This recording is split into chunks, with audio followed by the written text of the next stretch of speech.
He had been sitting alone for 35 minutes. The candle on the table had burned down a full inch. Around him, couples leaned close, forks clinked against plates, and waiters moved with the practiced ease of people who belonged somewhere. Lucas Bennett sat in his only decent blazer, hair combed for the first time in months, staring at an empty chair across from him like a man waiting for a verdict. He reached for his wallet. He was done. Then the door swung open, and a woman walked in, soaking wet, breathless, and looking directly at him like she already knew exactly who he was. If you want to know what she said next, stay with me until the end and drop a comment telling me what city you're watching from. I want to see how far this story travels. The reservation had been made for 7 o'clock. It was now 7:34. Lucas Bennett knew this not because he kept checking his phone. He had made a deliberate effort not to check it, the way a man tries not to look at a wound he already knows is bad, but because the candle on the table had melted into a different shape since he sat down, and the couple at the table beside him had already finished their appetizers and moved on to the main course. And the waiter named Marco had come by 3 times with that particular expression service industry people develop after years of watching someone get stood up. Sympathetic. Careful. Slightly pained. "Can I get you anything else while you wait?" Marco had asked, the 3rd time, in a tone that made the word wait sound like something fragile. "I'm fine," Lucas said. "Thank you." He wasn't fine, but he was polite about it, which he supposed was the same thing, or close enough. He looked down at the breadbasket. He had eaten 2 rolls already, not because he was hungry, but because it gave his hands something to do, and because sitting at a table for 2 with nothing in front of you made you look like exactly what you were, a man whose date hadn't shown up. The bread was good, at least. Rosemary. Warm enough that steam had risen when he first tore it open. That had been 20 minutes ago. The restaurant was called Fiora. His coworker Dana had recommended it with the kind of enthusiasm that made Lucas feel guilty for not being more excited. "It's perfect," she'd said, practically vibrating at her desk. "Not too fancy, not too casual. The lighting is really nice, which, trust me, Lucas, matters more than you think. And they have this mushroom risotto that I still dream about." Lucas hadn't been to a restaurant like this in almost 2 years. Not a date restaurant. Not a place with cloth napkins and a candle on every table and a wine list that required some actual thought. He'd been to plenty of places that had booths and crayons on the paper tablecloths, because his daughter Emma liked to draw horses on the backs of menus, and she was 4 years old, and 4-year-olds didn't care about mood lighting. He had not come here for mood lighting. He had come because Dana had worn him down over 6 weeks, patiently and without mercy. "Her name is Ava," Dana had told him the first time she brought it up. "She's 30. She's brilliant. She does something with technology and investing. I don't fully understand it, but she's impressive. And she has a good heart, Lucas. That's not something I say about everyone. She's had a hard year, so have you. I think you'd be good for each other." "I appreciate it," Lucas had said, "but I don't think I'm really in the right place." "You've been saying that for 2 years. Because it's been true for 2 years." "Lucas." Dana had looked at him over her reading glasses, which she wore pushed down to the end of her nose in a way that made her look like a librarian who was also slightly exhausted. "Emma is 4. She needs her dad to be happy. And you need to have a single conversation with a woman that isn't about snack schedules or pediatrician appointments. That's not fair." "It's completely fair and you know it." He had thought about it for another week. Then he'd said yes, mostly because Dana was right, and partly because he'd caught himself standing in front of his bathroom mirror one morning, studying the lines around his eyes, and wondering when exactly he had started to look like someone who had given up on something without quite realizing it. He was 32 years old. He owned a decent blazer and a truck that needed new rear brakes, and a daughter who laughed so hard at knock-knock jokes that she sometimes fell off her chair. He could sit across from a stranger for 1 hour. He could manage that. He smoothed the front of his blazer now, a habit he'd developed in the last few minutes, the physical equivalent of clearing his throat, and looked at the empty chair again. 7:36. She's not coming. He didn't say it out loud, but he thought it with a kind of tired certainty. Not angry, exactly. Just tired. The specific exhaustion of a man who had summoned the energy for something difficult and found the door locked when he got there. He thought about Emma. She'd be in bed by now. His neighbor Janet had agreed to watch her for the evening, and Emma had been in the middle of a phase where she refused to sleep without 3 specific stuffed animals arranged in a specific order, so there had been a brief but detailed handoff briefing before he left. He hoped she was asleep. He hoped she wasn't asking for him. He thought about his father. His dad, Gary Bennett, had been in physical therapy 3 times a week since January, recovering from a stroke that had arrived without warning on a Tuesday afternoon in November, while Gary was doing something as ordinary as carrying groceries from the car. Lucas had found him sitting on the kitchen floor, back against the cabinet, looking confused in a way that was different from the usual kind of confused. The recovery was going better than the doctors had initially projected, which was something Lucas held on to on hard days like a stone in his pocket. But better than projected was not the same as fine, and Gary still couldn't drive, and Lucas was at his father's house 3 or 4 evenings a week, and the scheduling alone had become a kind of second job. He had taken time out of all of that to sit here, to eat 2 rolls alone, to be stood up. He reached for his wallet.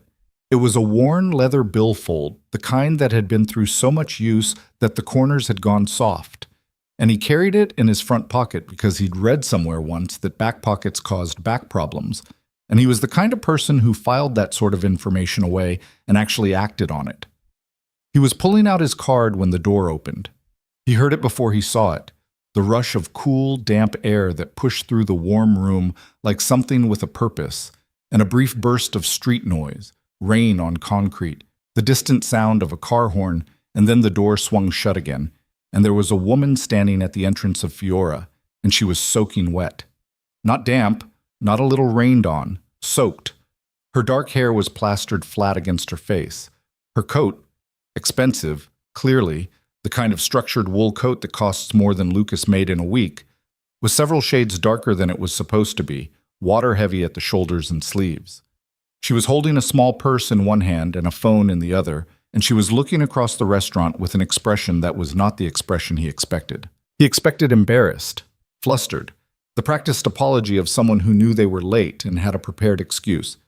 Instead, she looked searching, like she was looking for something specific, and she was going to find it or figure out why she couldn't.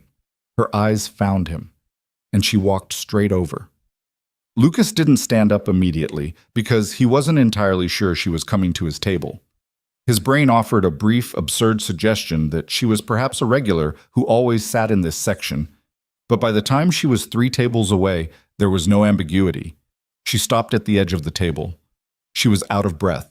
Water was dripping from the hem of her coat onto the floor, and her mascara had run slightly, not dramatically, just enough that she looked like someone who had been through something real in the last 20 minutes.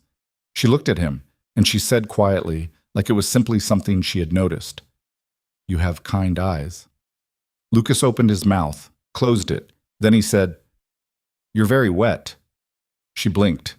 And then, without any warning, she laughed. A real laugh, sudden and unguarded, the kind that comes out before a person can decide whether it's appropriate. And she pressed her hand briefly to her face, and when she lowered it, she was still smiling, and she said, "I know, I'm so sorry. Can I sit down? Or have you already paid?" "I was about to." "But you haven't." "Not yet." She sat down across from him. She set her purse and her phone on the table. She looked at the breadbasket, 1 roll left, and then back at him. "How long have you been waiting?" she asked. 37 minutes. She didn't flinch. "That's a long time to wait for a stranger." "I thought about leaving at 20. What stopped you?" He looked at her. "The bread was good." She laughed again, softer this time. "That's the most honest answer anyone has ever given me." "I'm Lucas," he said. "I know." She reached across the table briefly. Not quite a handshake, not quite anything else, just a quick acknowledgement. Her hand was cold from the rain. "I'm Ava, and I am genuinely, deeply sorry about the time. I'm going to explain it if you'll let me, but first..." She looked around and caught Marco's eye with the ease of someone accustomed to needing things in public places. "I need to order something warm because I genuinely cannot feel my left foot." Marco appeared in under 30 seconds. He looked at Ava, then at Lucas, and something shifted in his expression. The careful sympathy replaced, briefly, by something that looked a lot like relief. Welcome, he said. Can I start you with something to drink? Hot tea, Ava said. Whatever you have. And could I get a minute to look at the menu? I haven't actually looked at it yet. She glanced at Lucas. Have you ordered? No. You waited to order? I didn't want to be eating when you arrived. He paused. If you arrived. Something moved across her face, not guilt exactly, more like recognition. That was polite of you, she said carefully, especially given the circumstances. I try. Marco brought the menus and disappeared again. Ava shook her coat off her shoulders and draped it over the back of her chair, and Lucas saw that her blouse underneath was barely touched by the rain. The coat had taken the worst of it. She pushed her wet hair back with both hands, a quick, efficient gesture that suggested she wasn't the kind of person who spent a lot of time worrying about how she looked when there were more pressing things to focus on, which, in Lucas's experience, was either a very confident person or a very practical one, sometimes both. Okay, she said. Once Marco had brought her tea and they'd ordered, she got the mushroom risotto, same as Dana had recommended, and Lucas ordered a pasta he'd almost chosen 20 minutes ago and had talked himself out of twice. Do you want the explanation? Only if you want to give it. She wrapped both hands around her mug. My younger brother called me at 6:45, she said.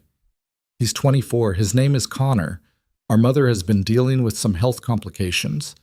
Nothing I'm going to get into tonight because it's a first date and I don't want to lead with a medical summary. But there was a situation with her treatment schedule and the insurance coverage, and Connor was trying to handle it himself, and he's not... She paused, choosing words. He's smart, but he panics. And when he panics, he makes it worse. So I had to make some calls. In the rain. I was walking when he called me. I thought it would take 10 minutes. She looked down at her tea. It took 40. Is your mother okay? Ava looked up, and there was something in her expression that shifted, just slightly, the way light changes when a cloud moves across it. She will be, she said. It's complicated. But yes, tonight was a logistics problem. Those I can usually solve. And Connor? Calmer now. She took a sip of her tea. He doesn't always believe he can handle things. I'm trying to help him learn that he can, but sometimes the learning looks like me staying on the phone for 40 minutes in a rainstorm. Lucas nodded. He understood the particular geometry of that kind of love, the kind where helping someone meant sometimes doing less than you were capable of, so they could do more than they thought they were. He understood it because he was raising a 4-year-old. My daughter does something similar, he said, before he could decide whether it was too early to mention Emma. She's 4. If she can't find something in a room, her first move is to yell Dad really loud from wherever she's standing and wait for me to come to her. I've been trying to teach her to look first, walk first, ask after. He made a small gesture. It's slow going. 4 is young, Ava said. How long has it been? She stopped. Sorry, that's probably not the right question. How long has it been since her mother was in the picture? Ava looked mildly uncomfortable. I didn't mean to pry. It's fine. Dana probably told you something. She told me you were a single dad. She didn't give me the details. Lucas considered this. Emma's mom and I were together for 2 years, he said. We weren't married. She left when Emma was about 8 months old. It wasn't a dramatic thing. No big fight. She just realized she didn't want the life she had, and she was honest about it, which I'll give her credit for. Emma doesn't remember her. Does that make it harder or easier? He thought about it, really thought about it, which meant a small silence fell, and Ava didn't fill it, which he appreciated more than he could have said. Both, he said finally. Emma doesn't grieve what she doesn't remember, but she notices other kids have 2 parents. She hasn't asked me directly yet. I'm waiting for that conversation. You've already figured out what you're going to say? I've rehearsed it approximately 47 times, yeah. Ava smiled. What's the current draft? Lucas picked up his water glass, turned it slightly. That some families look different from others. That the people who stay are the ones who love you. That her mom made choices I didn't agree with, but none of them were about Emma. Not really. That last part, Ava said carefully. Do you believe it? It was a blunt question. He appreciated blunt questions. Mostly, he said. 80%. The other 20? The other 20 is the stuff I don't let myself think about too late at night. She nodded slowly, turning her own glass. That's an honest answer. I'm told I do that. Have kind eyes and give honest answers? In that order, apparently. She looked at him over the rim of her mug, and there was something in the look that was evaluating, but not unkindly, more like she was solving something, working out a problem that had more dimensions than it appeared to have at first. I noticed you when I walked in, she said. Not because you were obviously waiting for someone, though you were. It was... She set the mug down. I was expecting you to look angry. I was braced for it. I walk into a restaurant 37 minutes late, soaking wet, and the person I'm supposed to meet is a stranger. I figured I'd see the tight jaw. The barely controlled finally. The way people look when they've decided to be civil, but they want you to know it's costing them. Lucas listened without interrupting. You look disappointed, she said. That's different. Disappointed is honest. It means you'd actually wanted to be there. She paused. And then you looked up and you saw me, and it just... The disappointment went away. You didn't perform it. You didn't make me feel it. You just let it go. The food arrived before Lucas could respond. Marco set the plates down with a practiced quiet, and Ava leaned back slightly to give him room, and she said, "Thank you," in a tone that was neither dismissive nor performatively friendly. Just real. Lucas noticed. They ate. The pasta was good, not transformative, not the best thing he'd ever eaten, but good. The kind of good that meant someone had paid attention while making it. Ava's risotto apparently met expectations because she closed her eyes for exactly 1 second after the first bite, which was the most unguarded moment he'd seen from her so far, and it made him want to smile, so he did, though he looked down at his plate first so it wasn't weird. Dana said you do technology and investing, he said, between bites. That covers a lot of ground. It does, she agreed. I founded a company about 5 years ago. We work on infrastructure software, the kind of thing that makes other companies' systems run more efficiently. It's not glamorous to explain. Try me. She looked at him. Most people's eyes glaze over around the word infrastructure. I work in facilities management for a mid-sized logistics company, Lucas said. I have explained the difference between a load-bearing wall and a partition wall to someone on the verge of tears approximately 12 times. I can handle infrastructure. She laughed. Genuine, surprised again, like his answers kept landing slightly differently than she expected. Okay, she said, think of every major tech company as a house. They've built beautiful rooms, the parts customers see. But the pipes and wiring behind the walls? Often a disaster. My company figures out which pipes are about to burst and helps fix them before the water damage starts. Preventive maintenance, Lucas said. She pointed at him. Exactly. That's exactly it. So you're essentially in my field. I'm essentially in your field, she said, except I do it for companies worth billions of dollars, and I work in code instead of drywall. The principle is the same. The principle is completely the same. She seemed pleased by this. Nobody ever says that. Most people don't think about infrastructure unless something goes wrong. The great tragedy of infrastructure, she agreed, and there was something warm in her voice, an actual enthusiasm. The kind that comes out when someone talks about work they genuinely care about rather than work they simply do. You spend years making sure things don't break. And when you're good at it, nothing breaks and nobody notices. And that invisibility is simultaneously the whole point and incredibly annoying. Welcome to facilities management, she pointed at him again. Exactly. They were quiet for a moment. The restaurant had thinned out a little. It was getting later and some of the earlier tables had cleared and the noise level had dropped to something that felt almost private. Can I ask you something? Lucas said. Yeah. The company. How big is it? Ava took a bite of her risotto before answering. Big, she said simply. It grew faster than I expected. The first 2 years were hard. The last 3 were... She tilted her head. Different. Good. Complicated. She wasn't giving him a number. He noticed she wasn't giving him a number, and he didn't push it because it was a first date, and he wasn't there to audit her finances, but the careful way she spoke about scale, not evasive, just measured, suggested that Big was doing a lot of work in that sentence. He would think about this later, after he got home, and look her name up on his phone with the particular awkward curiosity of someone who suspects they may have missed something obvious. He would find it. It would take him approximately 4 minutes of scrolling before his stomach did a slow, quiet drop. But that was later. Right now, the risotto was warm, and the candle between them had burned down to something smaller, and she was asking him about Emma, carefully, not presumptuously, the way someone asks about a child when they genuinely want to know but understand they're touching something important. "What's she like?" Ava asked. Lucas considered. "Small," he said. "Currently obsessed with a cartoon about a dog who's also some kind of construction worker. Has opinions about socks. Very strong opinions, specifically that the wrong sock texture is a valid reason to be upset. Thinks knock-knock jokes are the highest form of comedy. Sleeps with 3 stuffed animals in a specific arrangement, and if you get the arrangement wrong, she will tell you about it." "What's the arrangement?" "Bear on the left, rabbit in the middle. The dinosaur—" He paused. "The dinosaur is complicated. It depends on what kind of day she had." Ava smiled. "She has a stuffed dinosaur. His name is Gerald, obviously.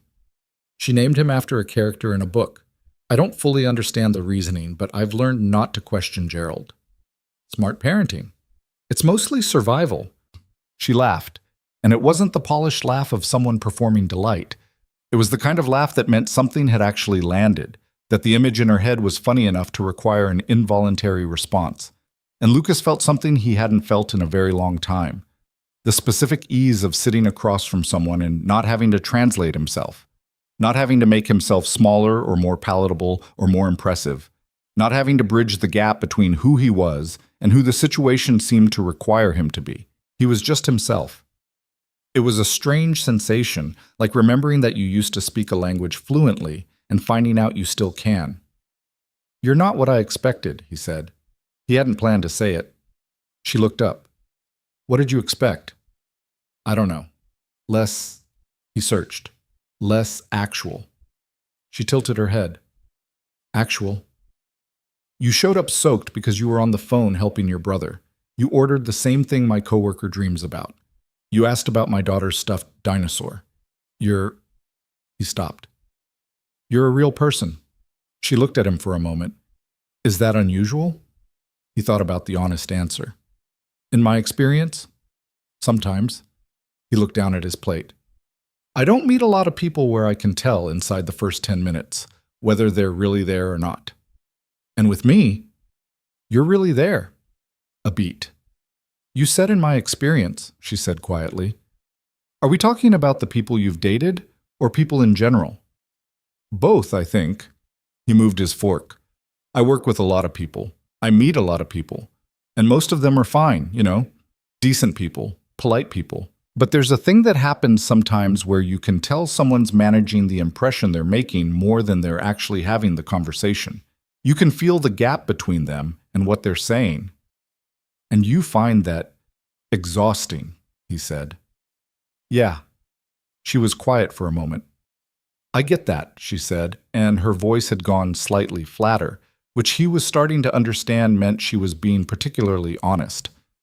"I spend a lot of time in rooms where people are performing competence, performing vision, performing—" She made a small gesture. "Whatever they think I need to see." She looked at him. "It's why the thing with the eyes stopped me when I walked in. Because you weren't performing anything. You were just sitting there being a person who'd waited too long and wasn't going to pretend he hadn't. I'm pretty bad at pretending. That's not a flaw." "My poker face would disagree," she smiled. "What do you do when you're upset?" "Quiet," he said. "I get quiet. My dad used to say I looked like a man who was solving something when I was angry, like the emotion went inside instead of out." "Is that true?" "More or less. I don't see the point of making someone else feel your anger if it's not their fault." He looked at the candle.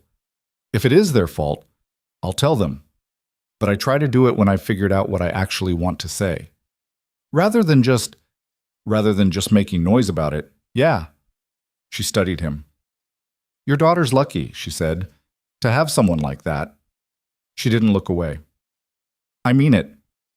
She makes me better at it, Lucas said.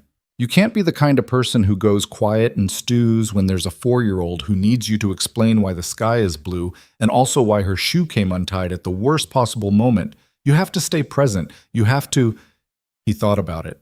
You have to keep coming back to the surface. And when she's asleep? When she's asleep, he said slowly, sometimes I stand in her doorway for a minute, just to look, just to make sure the day is real. A silence. Not the uncomfortable kind, the other kind. Ava looked down at her plate. She looked like she was choosing whether to say something, which meant when she did say it, it would be real. I don't have kids, she said. I don't know if I will. I've spent a long time building something, and I haven't made space for much else. She looked up. I'm not sure if that's a choice I made or a default I fell into. Does it matter which? I think so. Yeah. She turned her water glass slightly, the same gesture he'd made earlier, though she probably didn't know that. If it's a choice, I can evaluate it. If it's a default, then I've been not driving, just going wherever the road went. That's a big thing to figure out. It is. She didn't flinch from it. I'm 30. I've been told that means I have time, but I also know that time tends to feel longer in your head than it turns out to be in practice. Yeah. Lucas looked at his plate. Yeah, it does. Marco came by, checked that everything was fine, refilled the water glasses.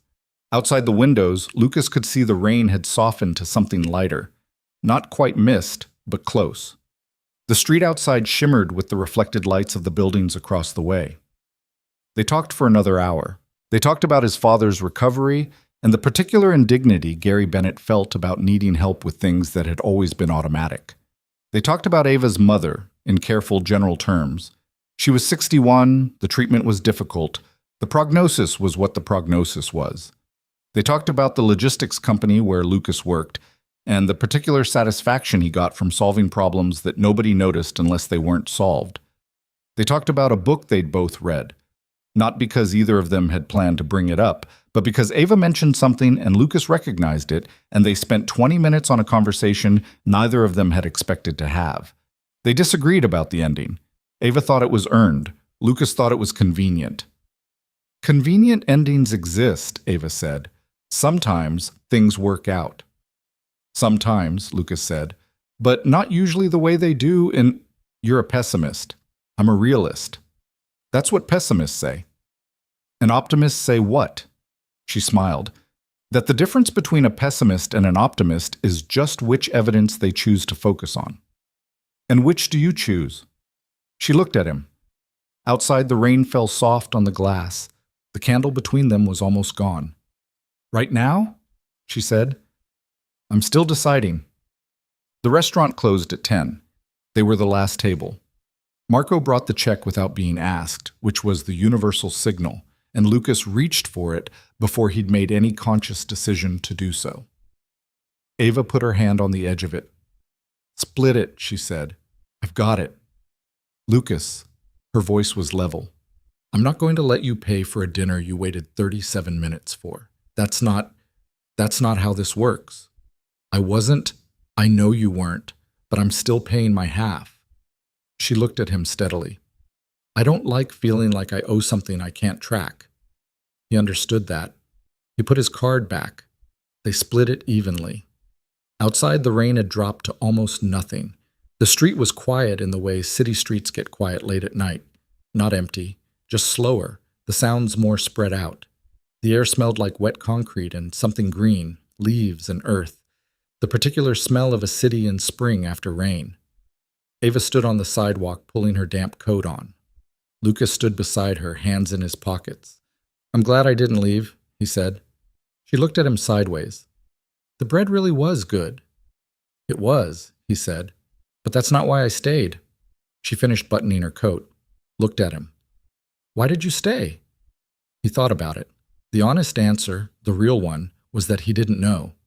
That something had made him put his card away and sit back down when he'd nearly had it out, something he couldn't quite name that had felt, in that moment, like a small refusal of defeat. I don't quit easy, he said. even when I probably should. Ava was quiet for a moment. The streetlights made the wet pavement glow amber and silver. That's either a great quality or a terrible one, she said. Jury's still out. She smiled. It was different from the smiles earlier in the night, smaller, more private, like something she wasn't quite deciding to show him. I'd like to do this again, she said. If you would. Lucas looked at her, at the damp coat and the hair that was starting to dry unevenly, and the mascara that was still slightly smudged under her left eye, which she clearly hadn't noticed and he wasn't going to mention. Yeah, he said. I think I would. She nodded once, like something had been confirmed. They stood there for another moment, the way people do when neither of them wants to be the one who ends something. Then a cab rounded the corner, and she raised her hand almost without thinking, and it slowed, and she opened the door and paused. Lucas, she said. Yeah.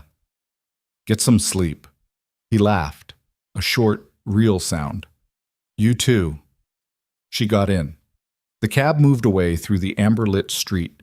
Lucas watched it go for a moment, then turned toward where he'd parked his truck 3 blocks away. He walked with his hands in his pockets, and the last of the rain came down soft on his face, and he thought about Emma asleep in the bed she'd grown almost too big for, and his father in his quiet house across town, and the empty chair that hadn't stayed empty. He thought about a woman who had walked through a door soaking wet and looked at him like she was trying to solve something. He didn't know what happened next. He wasn't sure he needed to. For the first time in a long time, Lucas Bennett was fine with not knowing, and that alone felt like something worth noting. He reached his truck. He got in. He sat there for a moment with the key in his hand. Then he started the engine and drove home. He didn't look her up that night. He told himself it was because he was tired, which was true. By the time he got home and paid Janet and checked on Emma and stood in the doorway for the minute he always stood in the doorway, it was close to 11, and his body had the particular heaviness of someone who had been emotionally present for several hours straight, which was its own kind of labor. He brushed his teeth. He sat on the edge of his bed. He set his phone face down on the nightstand. He didn't look her up. He lasted until 6:43 the next morning, when Emma was still asleep and the coffee was brewing and he was standing in the kitchen in yesterday's socks with nothing particular to do for 11 minutes. He typed Ava Sterling into the search bar with one thumb, the way you do something you've decided to do but don't want to admit you've decided to do. The results came back fast. He scrolled. Then he stopped scrolling. Then he set the phone down on the counter and looked at the coffee maker for a while. She had not said big. Big was not the word. Big was what you called a company that had maybe 200 employees and a decent profit margin and a second office in another city. What the search results described was not big. It was the kind of thing that had its own Wikipedia page and had been covered in publications Lucas read the names of, but had never personally subscribed to, and there were photographs of her at industry events in the kind of clothes that cost more than his truck. And there were numbers in those articles, valuations, funding rounds, revenue figures, that his brain processed the way it processed very large distances in space. Technically, but without full comprehension. He poured his coffee. He stood there. Emma appeared in the kitchen doorway at 7:04, hair catastrophically disheveled, wearing a pajama top with a cartoon dog on it, and pajama bottoms that did not match because she had a strong and irrational preference for mixing sets. She was dragging Gerald the dinosaur by one leg. "Dad," she said in the flat, accusatory tone of a person who had just woken up and already had grievances. Gerald fell off the bed. "I'm sorry, bud." He was cold. "We'll fix it tonight. You want cereal or eggs?" She considered this with the gravity it apparently deserved. "Eggs," she said, "but not the kind with the brown parts. Scrambled. The soft kind." "The soft kind," he confirmed, and he put his phone in his pocket and got out the pan and tried to figure out what exactly you did when you found out the woman you'd had dinner with the night before was worth more money than you would earn in several lifetimes. He didn't come to a conclusion. He made eggs. Emma ate them with great seriousness, occasionally consulting Gerald, who was propped against her cup. It was a regular morning. He held on to that. 3 days passed before Ava texted him. He'd been expecting something sooner, not because he felt entitled to it, but because the evening had ended on a note that seemed to suggest something would follow, and 3 days of silence had given his brain enough room to start building a very reasonable case for why it wouldn't. She was busy. She'd reconsidered. The gap between their lives, which had felt manageable over mushroom risotto and candlelight, had probably looked very different in the morning when she was back in whatever world she actually occupied. He was at his father's house on a Wednesday evening, sitting at the kitchen table while Gary did the hand exercises the physical therapist had prescribed, when his phone buzzed. I told Connor about the stuffed dinosaur named Gerald. He wants to know the full origin story. I said I didn't know it. He said that was a failure of journalistic due diligence. He's 24 and insufferable. Lucas read it twice. He was aware that his father was watching him from across the table with the particular attention of a man who had known him for 32 years and could read him the way most people read large print text. "What?" Lucas said. "Nothing," Gary said, and returned to his exercises, but the corner of his mouth had moved. Lucas typed back, "The full origin story involves a library trip, a very persuasive 4-year-old, and a minor ethical crisis about whether it's okay to buy the last copy of a book when someone else clearly wanted it. Happy to provide a full deposition if Connor needs it." The reply came in under 2 minutes. He says that's exactly the level of detail he required. He also says Gerald sounds like a character. I said I'd take your word for it. "Gerald has depths," Lucas wrote back. "He's seen some things." "Haven't we all?" she sent.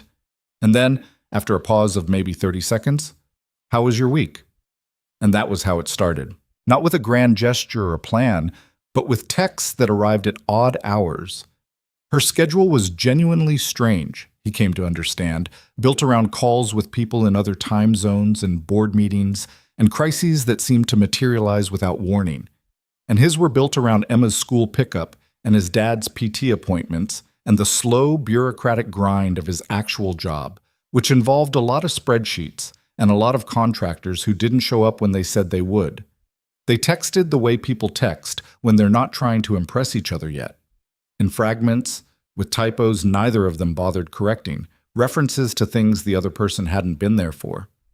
She told him about a meeting where someone had presented a slide deck so poorly designed that she'd spent the first 10 minutes trying to figure out what it was actually claiming. He told her about a facilities issue involving a burst pipe and a storage room full of someone's inexplicable collection of vintage office chairs. "Why does anyone have 40 vintage office chairs?" she texted. I asked the same thing. No satisfying answer was forthcoming.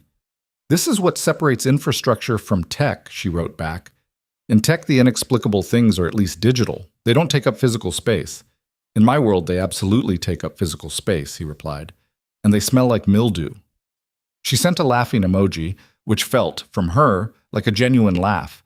He was developing a sense of what her humor looked like in text, the dry economy of it, the way she could make a point in 8 words that someone else would take a paragraph to build toward. They made plans to see each other again the following Saturday. Then Friday happened. He got the call at 2 in the afternoon while he was in a meeting about quarterly maintenance projections that he would not remember a single detail of afterward. It was Janet, Emma's regular daytime sitter, who watched her on the days Lucas needed coverage, and who had become, over 2 years, the kind of person Lucas trusted completely, and therefore panicked when he saw her name on his phone during school hours. He stepped out of the meeting. "Janet." "She's okay," Janet said immediately, which meant she understood how those calls landed. "She fell on the playground, her wrist. They think it might be fractured. They want you to take her to urgent care." He was in his truck in 4 minutes. Emma was sitting in the school nurse's office when he arrived, her left arm held carefully against her chest, her face doing the thing it did when she was trying very hard not to cry because she'd decided crying was finished, but the crying had not gotten the memo. The school nurse, a woman named Mrs. Okafor, who had met Lucas twice before and clearly had a gift for managing distressed parents, gave him a quick factual summary. Emma had slipped off the monkey bars, landed on her outstretched hand, no visible deformity but definite tenderness. The wrist needed imaging. "Hey, Bug," Lucas said, crouching down in front of her. Emma looked at him with enormous eyes. Her lip was doing something complicated. "I didn't cry," she said, very seriously. "You didn't have to," he said. Mrs. Okafor said I was brave. Mrs. Okafor is correct. Gerald would have cried, Emma said, which was a 4-year-old's way of being generous with the credit, and Lucas felt something tighten in his chest in the particular way it did when she did something unexpectedly kind. He texted Ava from the urgent care waiting room while Emma sat beside him watching a nature documentary on his phone with the sound turned low and her wrapped wrist held carefully in her lap. Rain check on tomorrow. Emma might have a fractured wrist. At urgent care now. She's okay. Sorry for the short notice. Ava's reply came before he'd put his phone back in his pocket. Don't apologize. Is she scared? He looked at Emma, who was watching a slow-motion clip of a cheetah running with an expression of pure focused interest, having apparently decided that the wrist situation was on hold while the cheetah situation was resolved. She's currently studying a nature documentary with the focus of a doctoral student, he wrote. I think the scary part is done for now. Kids are something else, Ava wrote back. And then, let me know how it goes, I mean it. He did. The wrist was fractured, a small buckle fracture, the urgent care physician explained, common in kids Emma's age, the kind that healed cleanly with a splint and some patience. Emma was significantly more interested in choosing the color of her splint, a decision she made with a seriousness that the medical staff handled beautifully, than she was in the actual medical situation, and by the time they left, she had a purple splint and an elevated sense of her own toughness. I'm going to show everybody, she told Lucas in the parking lot. I know you are. Gerald is going to be so jealous. Gerald will manage. That night, after Emma was in bed and the purple splint was propped carefully against Gerald in the specific configuration that had been negotiated at length, Lucas sat at the kitchen table with a beer he wasn't really drinking and texted Ava the update. She responded with the kind of relief that felt real, not performed, not the social obligation of asking about someone else's kid, and then she asked a question that surprised him. How are you doing? Not Emma. Him. He looked at the question for a moment. Tired, he wrote back honestly. The adrenaline wore off around 6. Now it's the other thing. What's the other thing? He thought about how to describe it. The particular crash that came after a scare when your body had spent several hours running on threat response and was now presenting the bill. The specific loneliness of sitting in an urgent care waiting room alone, managing the fear by yourself because there was no one to hand half of it to. The way he'd crouched in front of Emma in that nurse's office and kept his voice steady because she needed him to, and how that steadiness had its own cost. The part where you realize you were scared, he wrote, after the fact. She didn't reply for almost a minute. He figured she was on another call, had gotten pulled into something. He was about to put the phone down when it buzzed. That part is hard to do alone. 3 seconds later, I'm sorry you have to do it alone. He sat with that for a moment. He appreciated that she hadn't followed it with a fix. No, but you're so strong, or at least she's okay. Just the acknowledgement, clean and direct, which was somehow heavier and more useful than reassurance would have been. Yeah, he wrote back. It is. They rescheduled for the following weekend, a Sunday afternoon. She suggested something without a reservation, easier to move if something came up, and he appreciated the practicality of that. They met at a farmer's market near a park in the middle of the city, the kind of place that got crowded on Sunday mornings with people who had more free time than Lucas usually did, and he arrived 5 minutes late because Emma's drop-off with Janet had involved a lengthy negotiation about whether Gerald could come along, and he'd had to mediate. Ava was standing near a produce stall, holding a paper cup of coffee, looking at a display of early strawberries with the focused attention of someone who was used to evaluating things. She was dressed differently than she had been at the restaurant. Jeans, a simple jacket, hair pulled back, less composed or differently composed. She looked like someone who was off duty, which was its own kind of information. She saw him and smiled. You made it. Gerald wanted to negotiate the terms of the outing, he said. We reached a compromise. How is the wrist? Purple and proud. He fell in to step beside her as she moved along the market stalls. She showed it to her entire class. I think she's enjoying the moment. As she should, Ava said. A purple splint is legitimately cool. She would like you for saying that. I would like her for choosing it. They walked. The market was busy in the relaxed weekend way that Lucas rarely participated in. He was usually here on a mission, list in hand, optimizing the trip because he had somewhere to be after. Today, he had nowhere to be. Janet had Emma until 4. His father's PT was on Tuesdays and Thursdays. He was, technically, free, which was a condition he'd become so unaccustomed to that it felt faintly suspicious. "You look like you don't know what to do with yourself," Ava said, watching him. "Is it that obvious?" "A little. You keep glancing around like you're waiting for something to need you." He exhaled. "Occupational hazard." "Of parenting or facilities management?" "Both, honestly." She stopped at a stall selling honey, a dozen varieties, little tasting cups lined up at the front. The vendor, a man in his 50s with the satisfied look of someone doing exactly what he wanted to do, walked them through a few options with genuine enthusiasm. Lucas watched Ava taste 2 of them, ask a specific question about the clover sourcing that the vendor clearly hadn't expected from someone her age, and then buy a jar of wildflower without any deliberation. "You knew which one you wanted before you asked," Lucas said as they moved on. "I wanted to hear him talk about it," she said simply. "He knows things. You can tell." Lucas considered it. "That's a nice thing to do." She glanced at him sideways. "It's also good honey."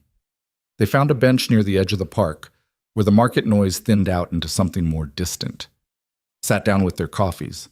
A group of kids was running through the grass somewhere behind them, the high excited sound of them rising and falling in the wind. "Can I ask you something?" Ava said. "You asked that at dinner too," he said, before asking something that surprised me. "Did it bother you that I asked first?" "No, I liked it." He turned his cup in his hands. "Go ahead." "When you found out," she paused, choosing the words carefully. "When you looked me up, I assume you looked me up." 6:43 in the morning, he confirmed, over coffee. "What was your first thought?" He looked at the middle distance for a moment. He could give her the diplomatic version, which he'd had time to compose in the week between that morning and now. Or he could give her the true one. "That I'd spent 3 hours across from you," he said, "and none of it had felt like what those articles described. And then I wasn't sure which one was the real thing." She was quiet. "And then Emma came in and wanted eggs," he said. "So, and now?"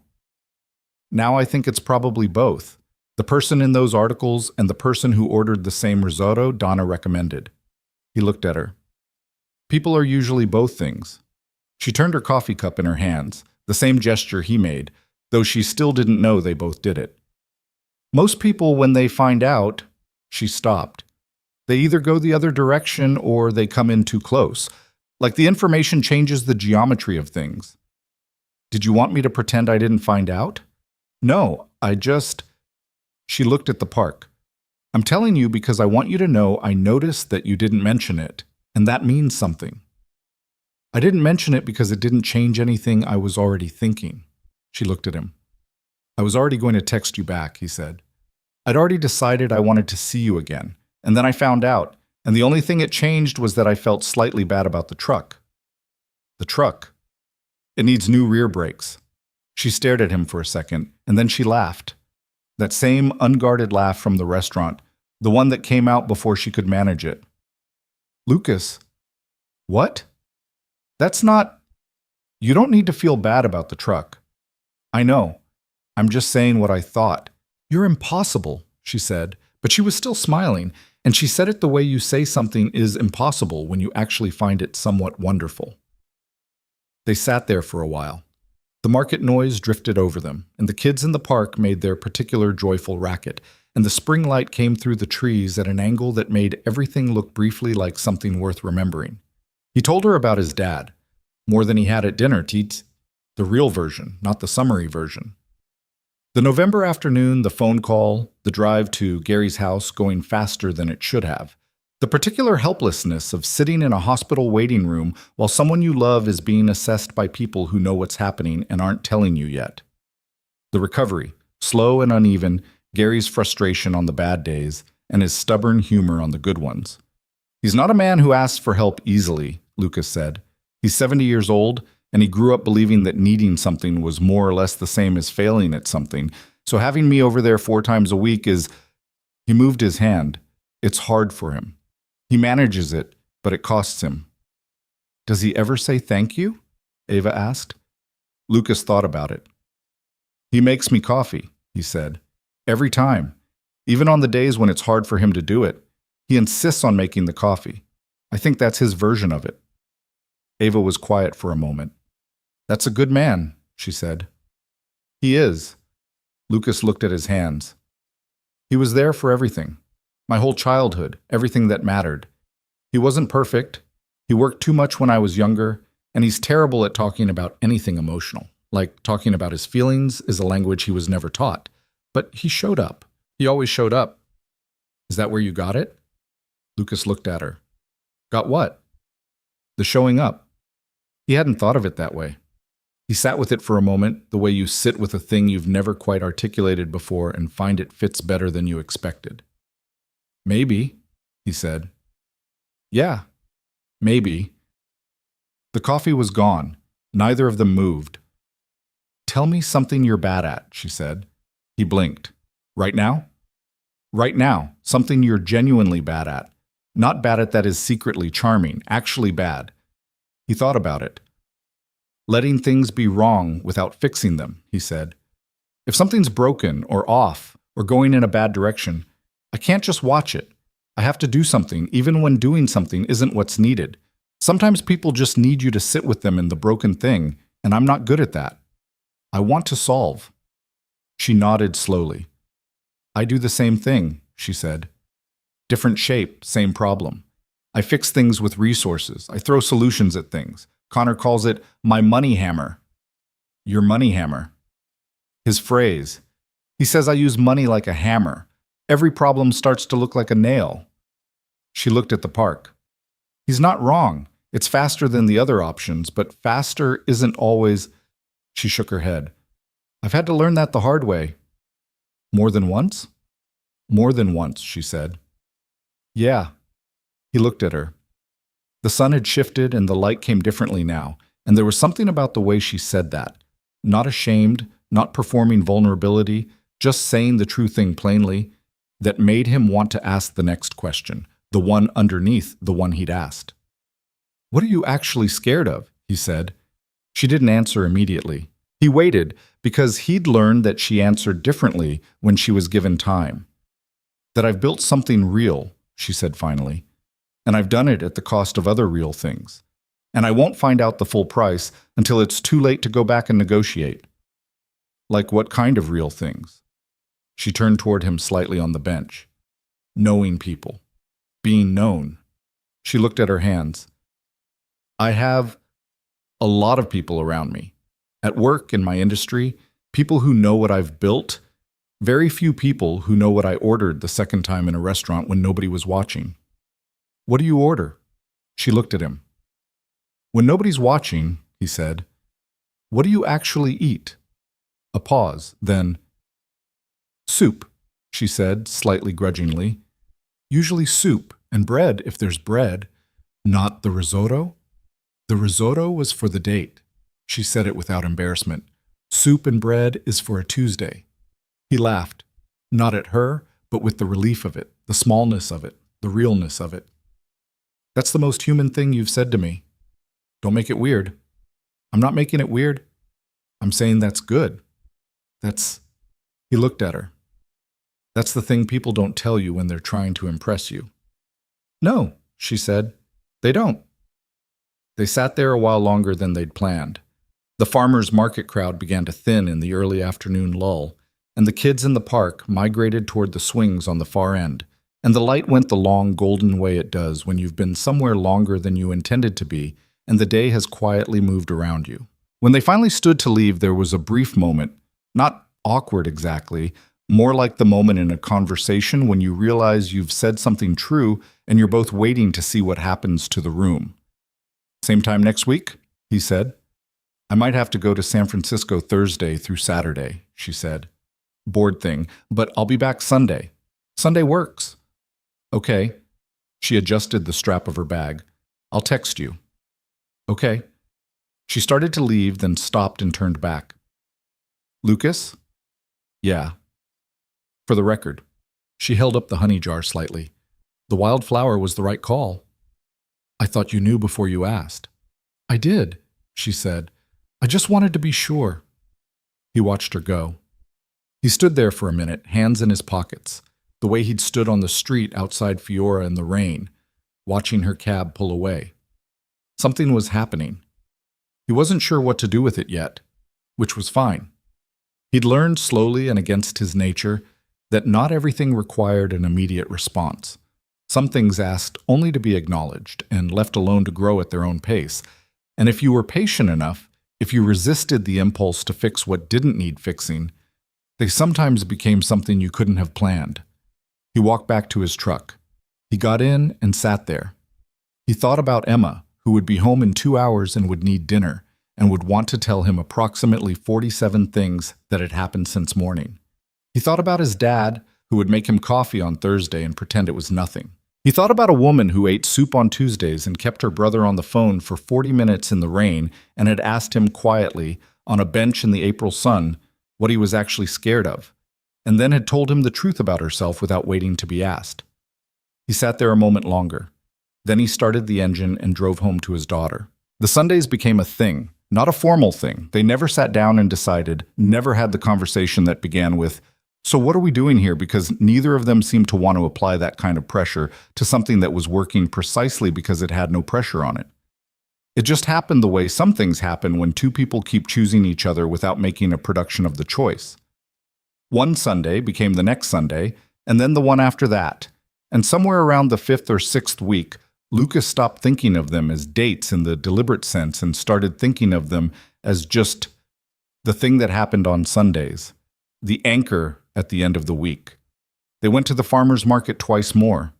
They walked through a neighborhood neither of them had spent much time in, found a taco place that looked questionable from the outside and turned out to be excellent, which Ava declared a vindication of her theory that the best food in any city was always slightly hidden.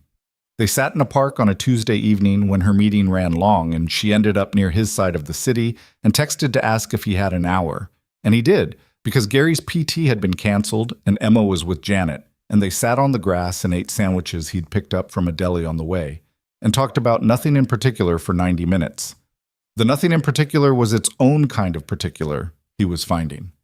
She told him about Connor's attempts to learn guitar, which were earnest and technically poor, and apparently audible through the walls of their mother's house on the days he stayed over to help with her care. She told him about the first company she'd tried to build, before the current one, which had failed in the second year for reasons that were partly market timing and partly her own inexperience, and which she talked about with the specific unsentimental clarity of someone who had processed a thing completely. Not over it, exactly. She said the failure still stung when she thought about it directly, but she'd stopped letting it be a wound and started letting it be information. He told her about Emma's latest phase, which involved an intense preoccupation with how things worked. Machines, pipes, the engine of his truck, the way water went down the drain. Emma would crouch beside the bathtub drain after her bath, watching the water spiral away with a focus that suggested she believed if she watched long enough, she would see where it was going. She sounds like someone who's going to build something, Ava said. That's what her preschool teacher said. What do you want for her? He thought about it the way he always thought about Emma questions. Not quickly, because the quick answer was never the real one. I want her to know what she's good at before the world tries to tell her what she should be good at, he said. Those are different things. Ava looked at him. Yeah, she said quietly. They are. She didn't say anything else about it, but she had the expression she sometimes got when something landed in a place she hadn't expected. Not moved in a theatrical way, just momentarily still. He'd started noticing when she went still like that. It happened when something was true. Through all of it, she hadn't met Emma. This was deliberate on Lucas's part, and Ava hadn't pushed, had in fact never once suggested it, which he respected and also noticed. Introducing someone to Emma wasn't a casual thing. Emma was 4, and 4-year-olds didn't have the architecture for complicated adult situations. They formed attachments cleanly and completely, And if you brought someone into their world and then that someone wasn't there anymore, the absence left a mark. He'd seen it with a friend of his who dated someone for 3 months and let the kids get attached. And when it ended, the kids were the ones who paid the tab. He wasn't going to do that. But he was also beginning to think, carefully, in the cautious way he thought about anything that mattered, that Ava was not the kind of variable he'd been protecting against. The clarity came from something small. It was a Thursday evening, not a Sunday, not a planned thing. He was at Gary's house doing the weekly check, helping with the groceries, fixing the light in the hallway that Gary had mentioned twice, and then pretended he hadn't mentioned, sitting with his dad for the hour of television that had become their ritual, a nature documentary or occasionally a war film that Gary watched with the focused appreciation of a man who had served and understood certain things about it that Lucas didn't. Gary's recovery had plateaued in a way the therapist said was normal, and that Gary experienced as a personal indignity. There were things his left hand still couldn't do with the ease they'd once done them. And Gary was not a man who made peace easily with limitation. They were watching a documentary about deep-sea fish, improbable, translucent creatures that survived in cold and dark through methods that seemed almost like the fish were making a point.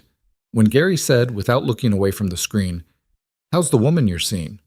Lucas looked at him. "Dana told you."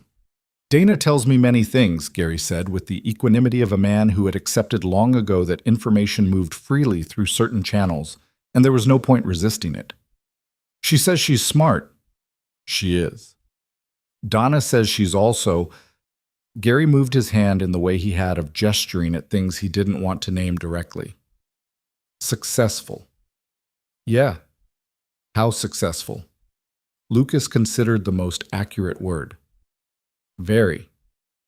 Gary was quiet for a moment, watching a fish that appeared to have evolved its own lantern. "Does that bother you?" "Which part?" "The gap." Lucas looked at the television.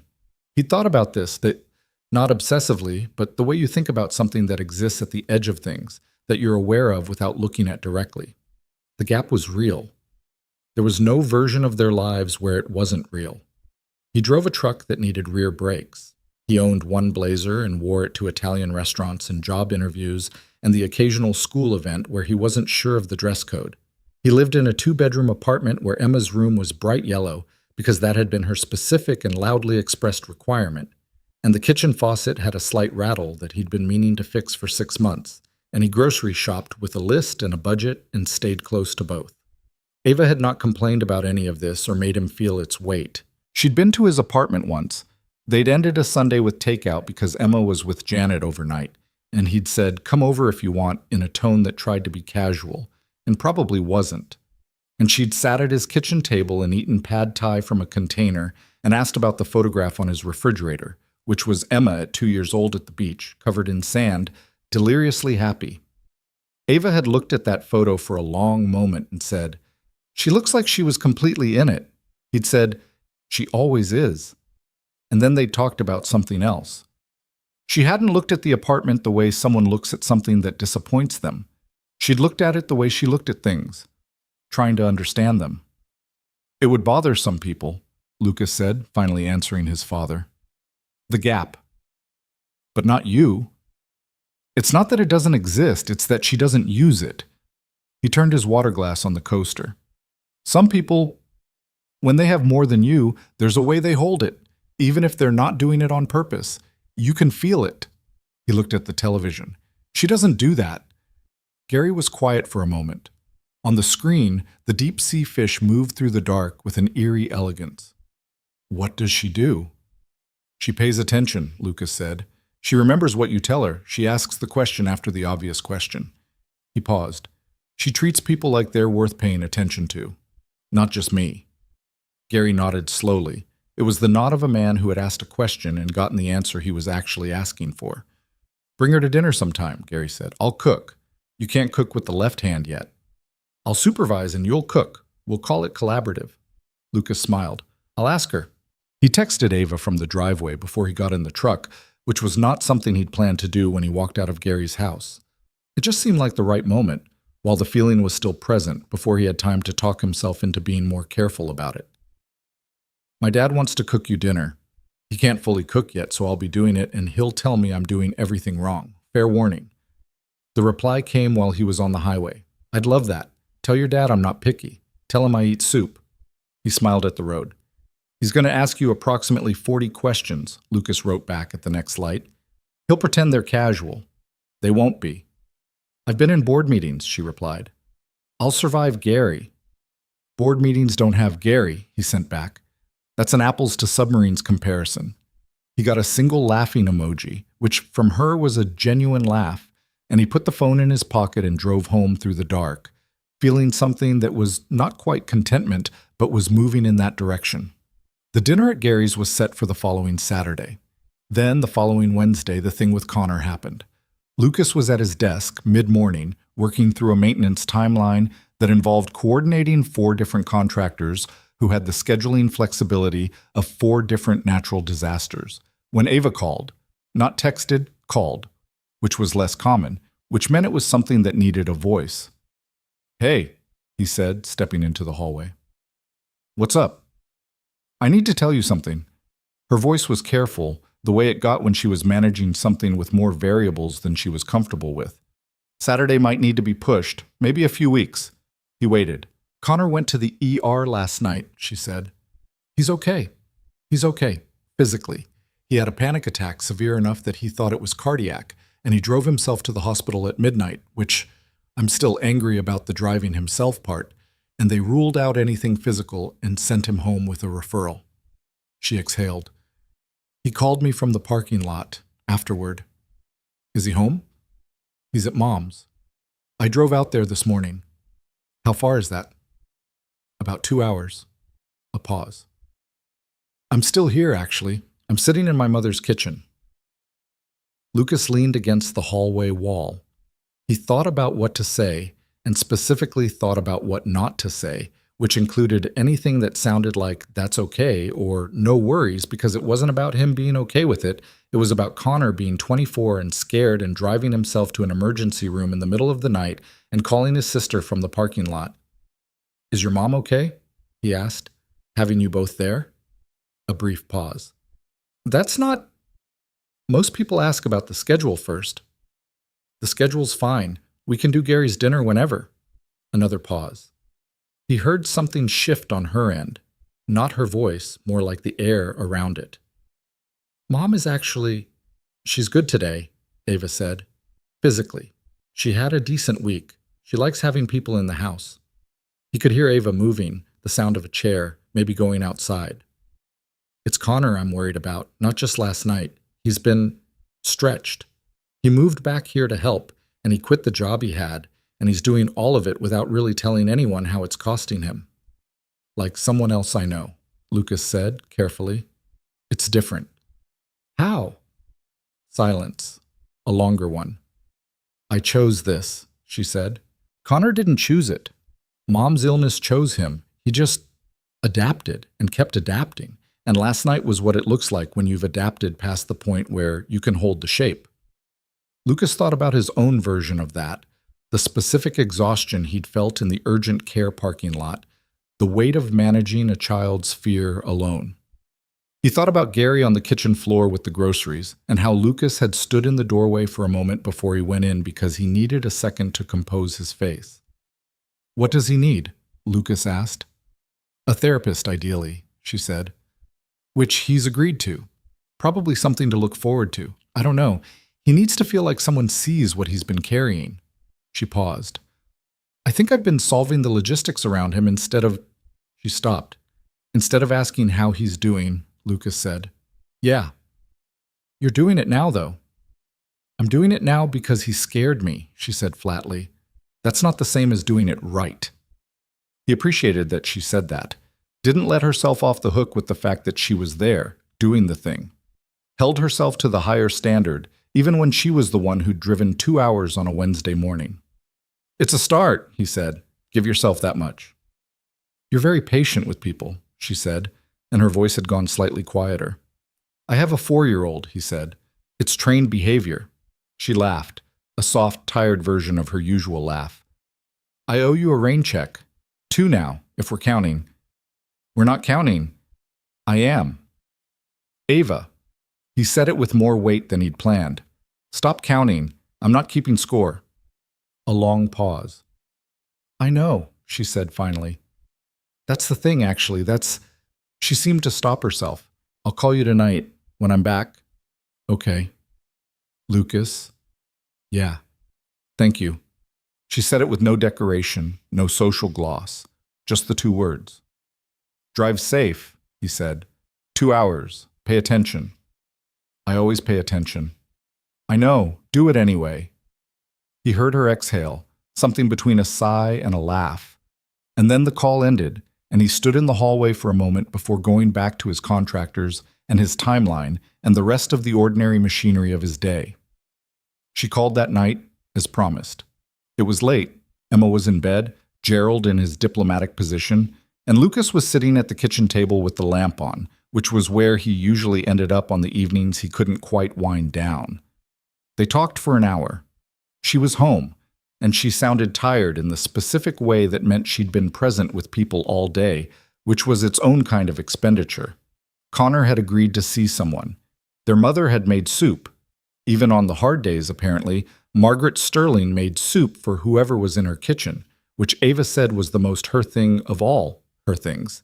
And she said it with a kind of helpless warmth that told Lucas everything he needed to know about the woman without having met her. She'll like you, Ava said unexpectedly. He paused. Your mother? Yeah. She said it like it was a simple fact she was passing along. She'll like how you are. He didn't know what to do with that, so he said, How am I? A pause. Present, she said. That's the word I keep coming back to. You're present, even over the phone, which most people aren't.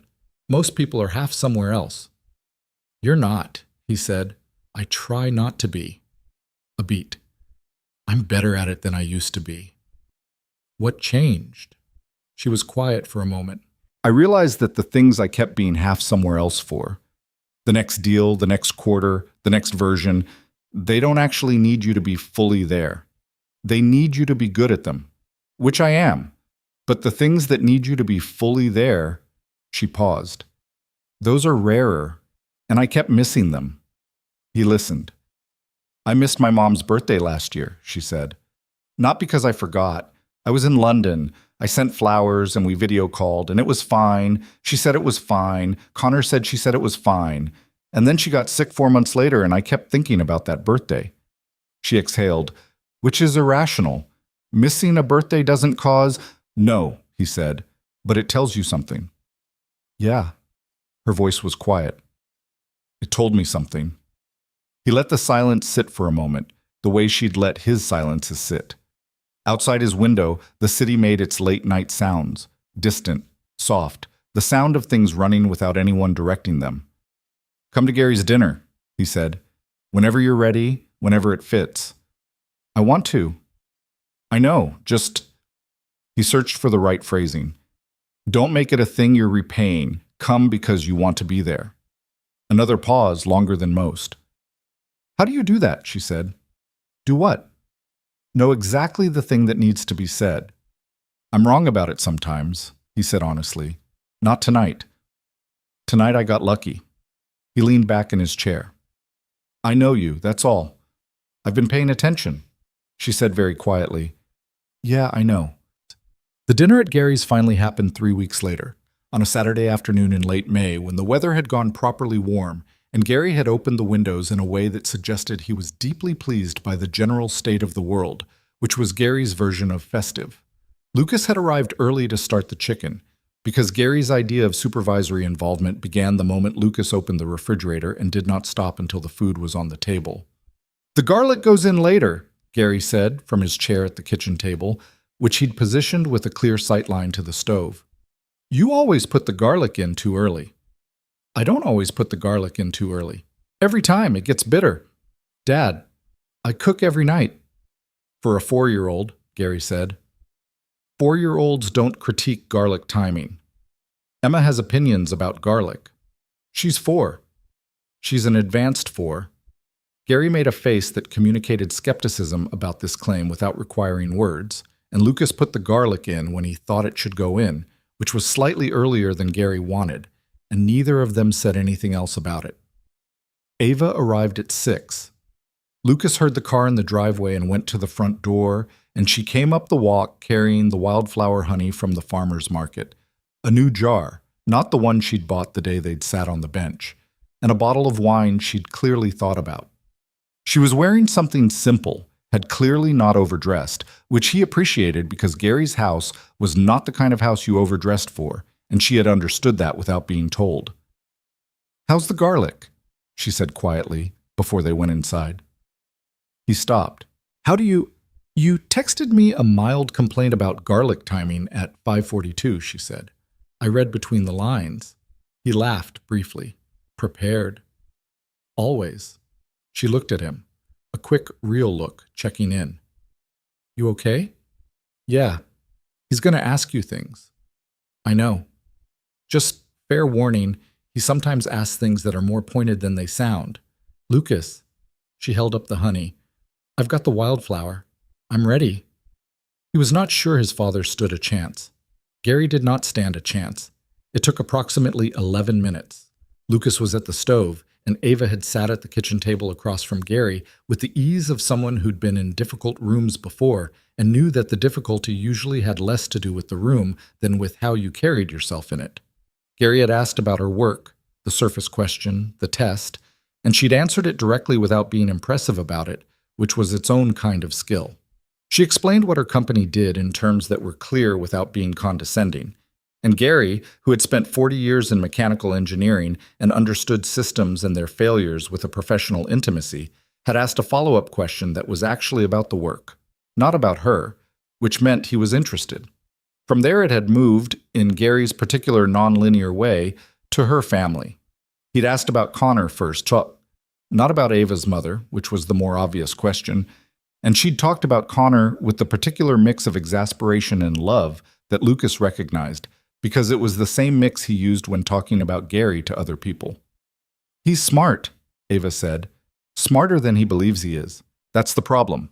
He has all the capability and none of the confidence, and those two things should come together more naturally than they do. Gary looked at her over his coffee cup. That's true of most people worth knowing, he said. She looked at him. Yeah, she said. I think you're right. Gary glanced at Lucas at the stove with an expression that said approximately, she's fine. It was the highest evaluation Gary gave. Lucas kept his face where it was. They ate at the kitchen table, which Gary's late wife had bought at an estate sale 23 years ago, and which had outlasted most things, including, Gary occasionally noted, several supposedly more durable relationships. The chicken was good. The garlic was fine. Gary admitted this via silence, which was Gary's version of admission, and Ava ate with the straightforward appetite of someone who was hungry and comfortable enough to show it.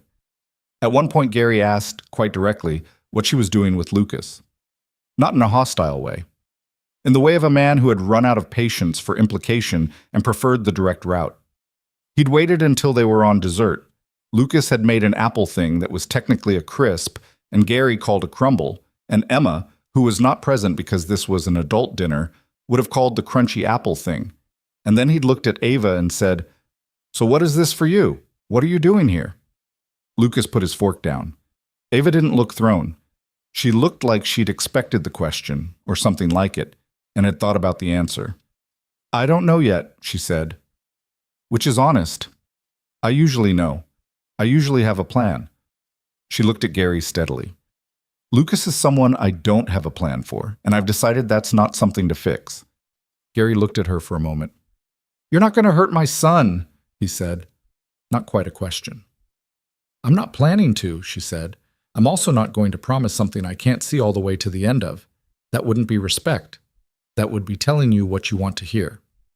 A silence. Okay, Gary said, and picked up his fork. That's fair.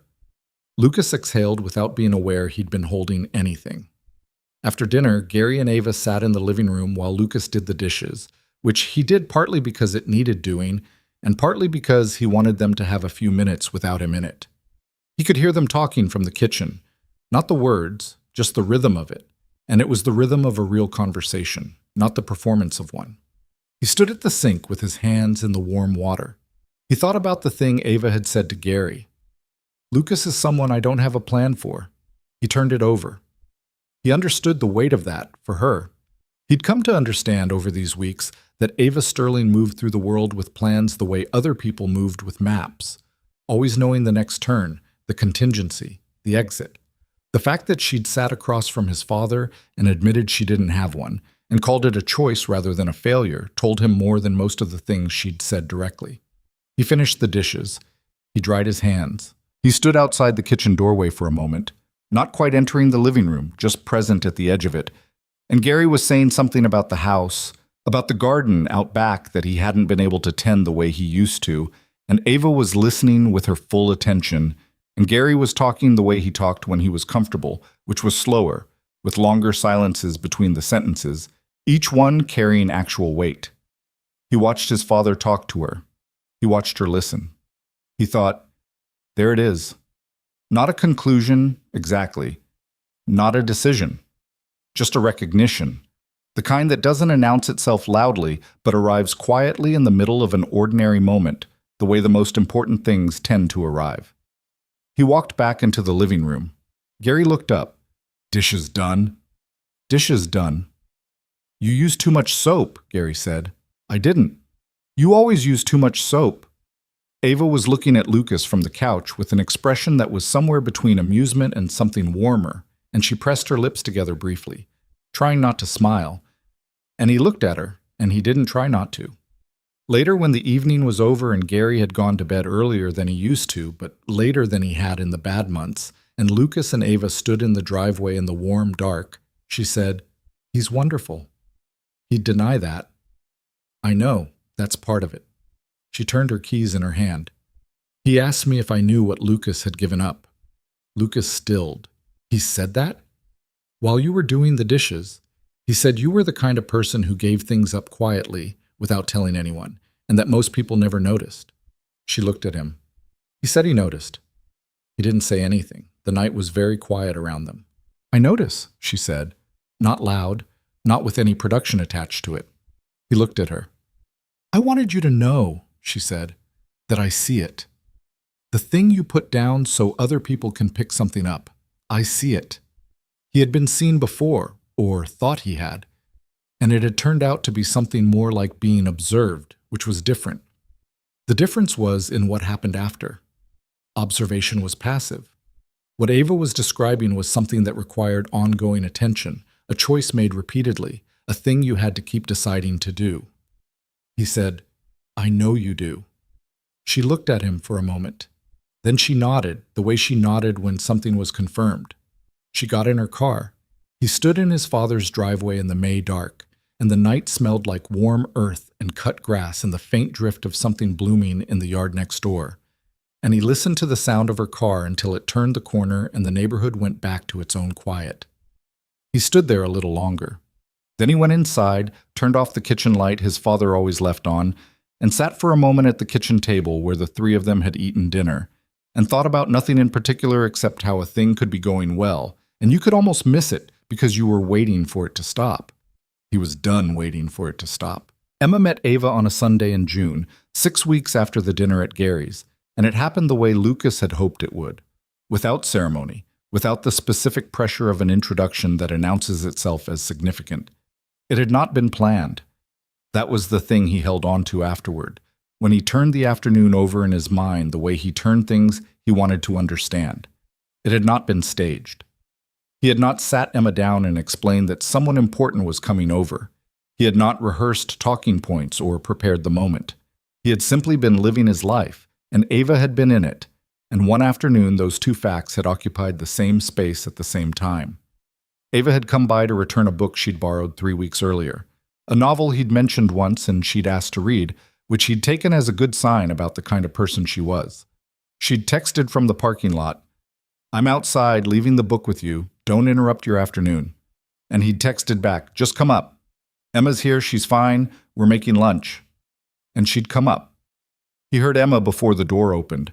She was explaining something to Gerald at high volume, a detailed monologue about the structural integrity of the blanket fort they'd been constructing in the living room since 9 that morning. The fort had reached a point of architectural ambition that was outpacing its actual structural capacity, and Emma was in negotiation with the laws of physics, which she didn't believe in yet. Lucas opened the door. Ava stood there with the book and a slightly uncertain expression he hadn't seen on her before. Not uncertain the way she was with a difficult problem at work. Uncertain the way a person is when they've walked into something real and have enough self-awareness to know they're not the main character in it. "Hi," she said. "Hi." He stepped back. "Come in." She came in. She registered the blanket fort immediately. The entire living room was now roughly 40% fort, and she stood just inside the doorway with the book under her arm, and Emma emerged from behind a blanket wall and stopped. The two of them looked at each other. Emma had her father's way of assessing things before speaking. She took Ava in with a 4-year-old's complete absence of social filter, which meant the assessment was visible on her face. "Who is this? What does this mean for me? Is this good or bad?" "This is Ava," Lucas said. "She's my friend." Emma looked at Ava. "Do you know Gerald?" Ava looked at Lucas for exactly 1 second. He gave nothing. She was on her own. "I know about Gerald," Ava said. "I haven't met him yet." Emma considered this. "He's in the fort," she said. "He's holding the roof up." "That sounds important." "It is," Emma said. "The roof kept falling." She paused. "Do you want to see?" Ava looked at the fort. She looked at Emma. "Yeah," she said. "I'd like to see." Lucas stood in the kitchen doorway and watched Ava fold herself carefully through the gap in the blanket wall. She was wearing nice clothes. Not expensive exactly, but the kind you'd prefer not to crawl around in. And disappear into the fort, and heard Emma's voice take on the particular authoritative tone she used when showing someone something she had made, explaining the structural decisions she'd arrived at through trial and error, and heard Ava asking actual questions. Not performed ones, not adult placating a child ones, but questions that suggested she was actually trying to understand the engineering. He made lunch. He stood at the counter making sandwiches and occasionally listening to the fort conversation, which had moved from structural analysis to Gerald's history to the matter of the purple splint, which Emma still wore for another 2 weeks, and which she presented as a kind of credential. He heard Ava say the same thing she'd said when he'd told her about it, that purple was a legitimately good choice. And he heard Emma say with great satisfaction, "That's what I said." She came out of the fort 20 minutes later with a crease in her jacket and a slightly dazed expression that he recognized as the particular bewilderment of someone who had been fully briefed by a 4-year-old on a very broad range of subjects in a very short period. "She's a lot," Ava said quietly, sitting at the counter while he finished the sandwiches. "She's a lot," he confirmed. "She has a theory about where water goes when it drains." "Yeah. The theory involves a city of fish. She's been developing that one for a while." "It's internally consistent," Ava said, with what sounded like genuine respect. Emma appeared from the fort, announced that Gerald was ready for lunch, and climbed into her chair at the kitchen table with the focused efficiency of someone who had decided the social portion of the morning was resolved. Ava ate lunch with them. She hadn't planned to, but Emma had simply set the parameters of the next hour, and the adults had arranged themselves accordingly, which Lucas understood was simply how it worked. He watched Ava at his kitchen table with his daughter between them, the bright yellow walls Emma had chosen, Gerald propped against the fruit bowl, the ordinary Saturday lunch sounds of a family eating together, and felt something shift in him. Not suddenly. More like something that had been moving slowly for weeks had arrived at a destination he hadn't seen clearly until now. He didn't say anything about it. He passed Emma her milk and asked Ava about her week and let the afternoon be what it was. But he knew. July arrived hot and without apology. The city baked under it, and Emma cycled through phases of complaining about the heat and demanding to go to the park anyway, and then complaining about the park. And Lucas's apartment had one window unit that worked inconsistently and one that he'd given up on entirely. Gary's house, being older, had the particular refrigerator cool of buildings that had been built before air conditioning was assumed and had made architectural peace with summer through thick walls and shade trees, and Emma had decided that Gary's house was superior and that they should live there. "We're not moving in with Grandpa," Lucas said, which was a sentence he'd said 3 times in a week, and was beginning to feel like a mantra. "Why not?" Emma demanded. "Because it's his house." He doesn't mind. You asked him. Emma looked briefly caught, then rallied. He would say yes, she said. He likes us. He does like us, Lucas agreed. We're still not moving in. Emma took this under protest and went to find Gerald, and Lucas stood at the window unit and thought about how deeply weird and also perfect it was that his 4-year-old daughter had decided that Gary Bennett, 70 years old, former mechanical engineer, man of limited words and unlimited opinions about garlic timing, was one of her people. She had decided this sometime in late spring and had not revisited the question since. Gary, for his part, had adapted to this with a grace that suggested he'd been waiting for it. Ava was in Tokyo for 9 days in July. The time difference was brutal, and she'd said before she left that he shouldn't expect regular contact, that she'd be in back-to-back things from early morning until late, and he'd said fine, and meant it.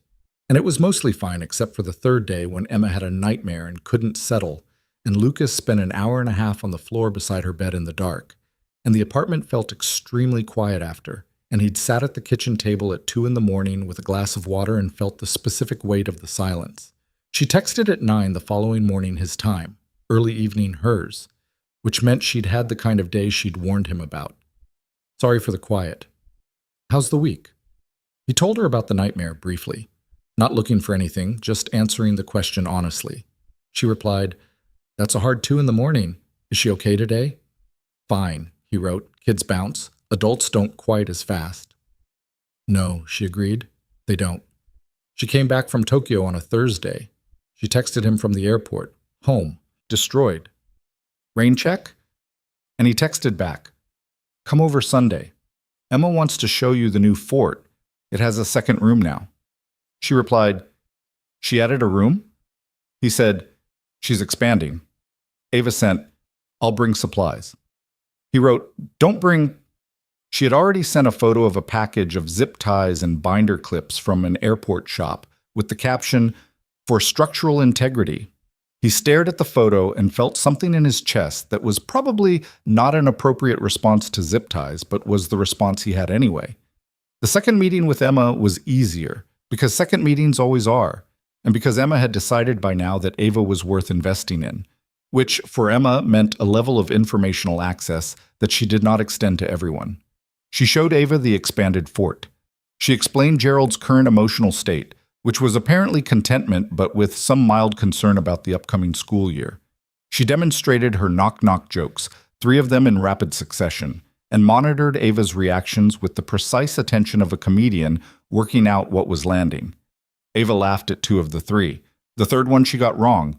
She laughed before Emma was finished, which was apparently a form of interruption, and Emma corrected her with patient precision. "You have to wait," Emma said, "until the punchline." "I know. I'm sorry. It was the timing." "Gerald doesn't interrupt," Emma said. "Gerald is more disciplined than me," Ava said. Emma looked at Gerald, then at Ava. "You can practice," she said, which was a generosity that seemed to satisfy everyone. Lucas watched this from the kitchen doorway and thought, there it is again. He thought it a lot in these weeks. The small moments that accumulated without announcement, Ava and Gary talking on the phone once a week, which had started because Gary had thought of a question about her company's technology and called Lucas to ask, and Lucas had said, "Just call her directly," and apparently Gary had, and apparently that had stuck. Emma asking on Wednesdays whether Ava was coming on Sunday, which was the Emma version of missing someone. The way Ava texted him different things than she used to, less curated, more immediate, the half-finished thoughts and the random observations that people share when they've stopped performing and started just talking. She sent him a photo one Tuesday of a bowl of soup with the caption, "Tuesday," as promised.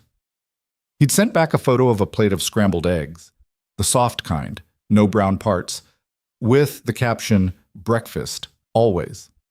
She sent back, "Who makes eggs this way?" He replied, "Someone who has negotiated with a 4-year-old." She replied, "Fair." These were not grand gestures. He was aware they were not grand gestures.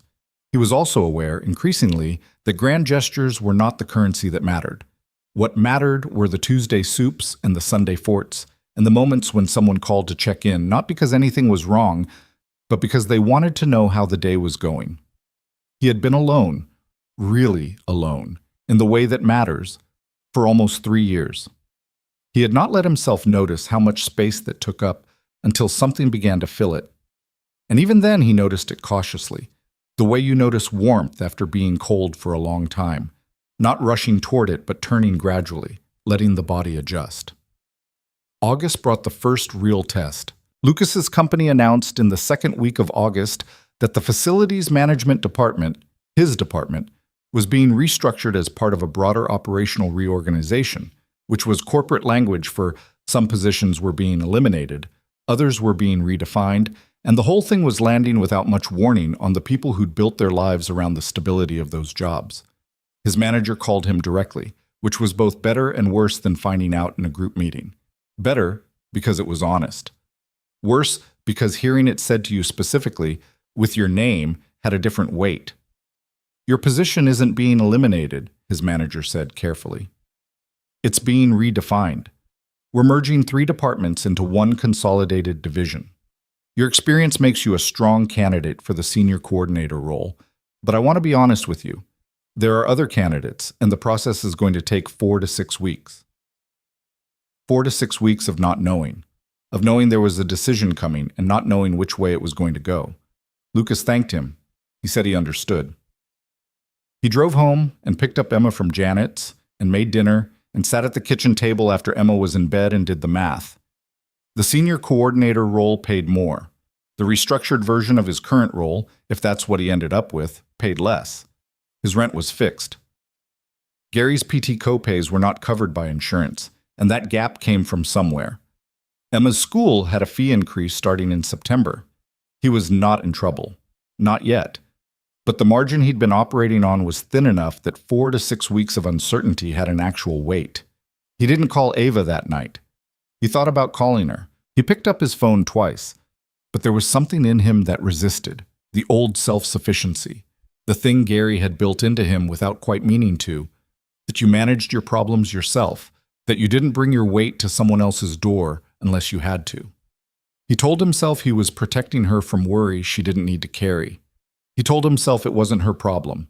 He believed both of these things and also knew, somewhere more honest, that he was scared. Not of the work situation specifically. Scared of what it meant to let someone see him in a moment when he was uncertain, when he didn't have the thing solved yet. He'd been the person who had things solved for so long that not solving was its own kind of exposure. He told Gary the next day because Gary was direct and practical and would not make it a bigger thing than it was. Gary said, 4 to 6 weeks isn't forever. You've got time. I know. You'll get the senior role. I might not. Gary looked at him. You might not, he allowed. Then you figure out the next thing. That's how it works. I know how it works, Dad. Then stop sitting with it like it's a verdict. He was not wrong. Lucas spent the following week doing the thing he did when he was managing something difficult, which was putting his head down and moving, filling the hours with purpose so the uncertainty didn't have room to breathe. He went through the formal application process for the senior role, prepared the materials, scheduled the interview. He reviewed his finances with the careful attention he brought to things that required care. He fixed the kitchen faucet finally, because it needed fixing and because fixing things that needed fixing was something he knew how to do. Ava noticed before he said anything. It was a Sunday, the second one after the announcement. They were at the park. Emma was at the playground equipment, climbing something she was technically old enough for, but that still made Lucas's hands twitch slightly. And Ava was sitting beside him on the bench, and she said, not looking at him, "What's going on with you?" He looked at her. "What do you mean?" "You've been..." She tilted her head slightly. "Off, not dramatically, but something's sitting on you." He looked at Emma on the climbing structure. She'd reached the top and was surveying the park from this new elevation with the satisfaction of a small person who had recently conquered something. "Work thing," he said. "What kind of work thing?" And he told her. Not all of it at once. He started with the restructuring, the timeline, the position, and the details followed naturally because she asked the right questions in the right order, and she asked them without the particular forward lean of someone who was preparing to solve the problem, which he'd been half expecting and half dreading. She just listened. When he finished, she was quiet for a moment. Then she said, How are you feeling about the interview? Good, he said. I'm qualified. I know the work. I think I can make the case. But? But it's not certain, he said. And I've spent the last 2 weeks running numbers I don't fully like. She nodded slowly. Why didn't you tell me sooner? He was honest. Because I didn't have it figured out yet. She looked at him, not with frustration, more with the specific recognition of someone who understood the impulse and also understood its cost. You don't have to have it figured out, she said, before you bring it to me. I know that. Do you? He looked at Emma, who had descended from her height and was now in conversation with another child at the base of the climbing structure, the two of them appearing to negotiate something with great seriousness. I'm working on it, he said. Okay. She didn't push it past that. She sat with him in the silence for a moment, the way she'd learned to sit in his silences, not filling them, just being present in them. Then she said, I want to say something, and I want you to hear it as information, not as me trying to fix anything. Okay. I have resources, she said flatly. You know that. If the timeline gets hard, if the 4 to 6 weeks runs long and the numbers get tight, I want you to tell me. Not so I can solve it, so I know. She looked at him. I'm not going to offer money. That's not what I'm saying. I'm saying, tell me when things are hard. Don't manage me out of it. He looked at her for a long moment. He thought about what she was actually offering, which was not the money and not the solution, but the inclusion.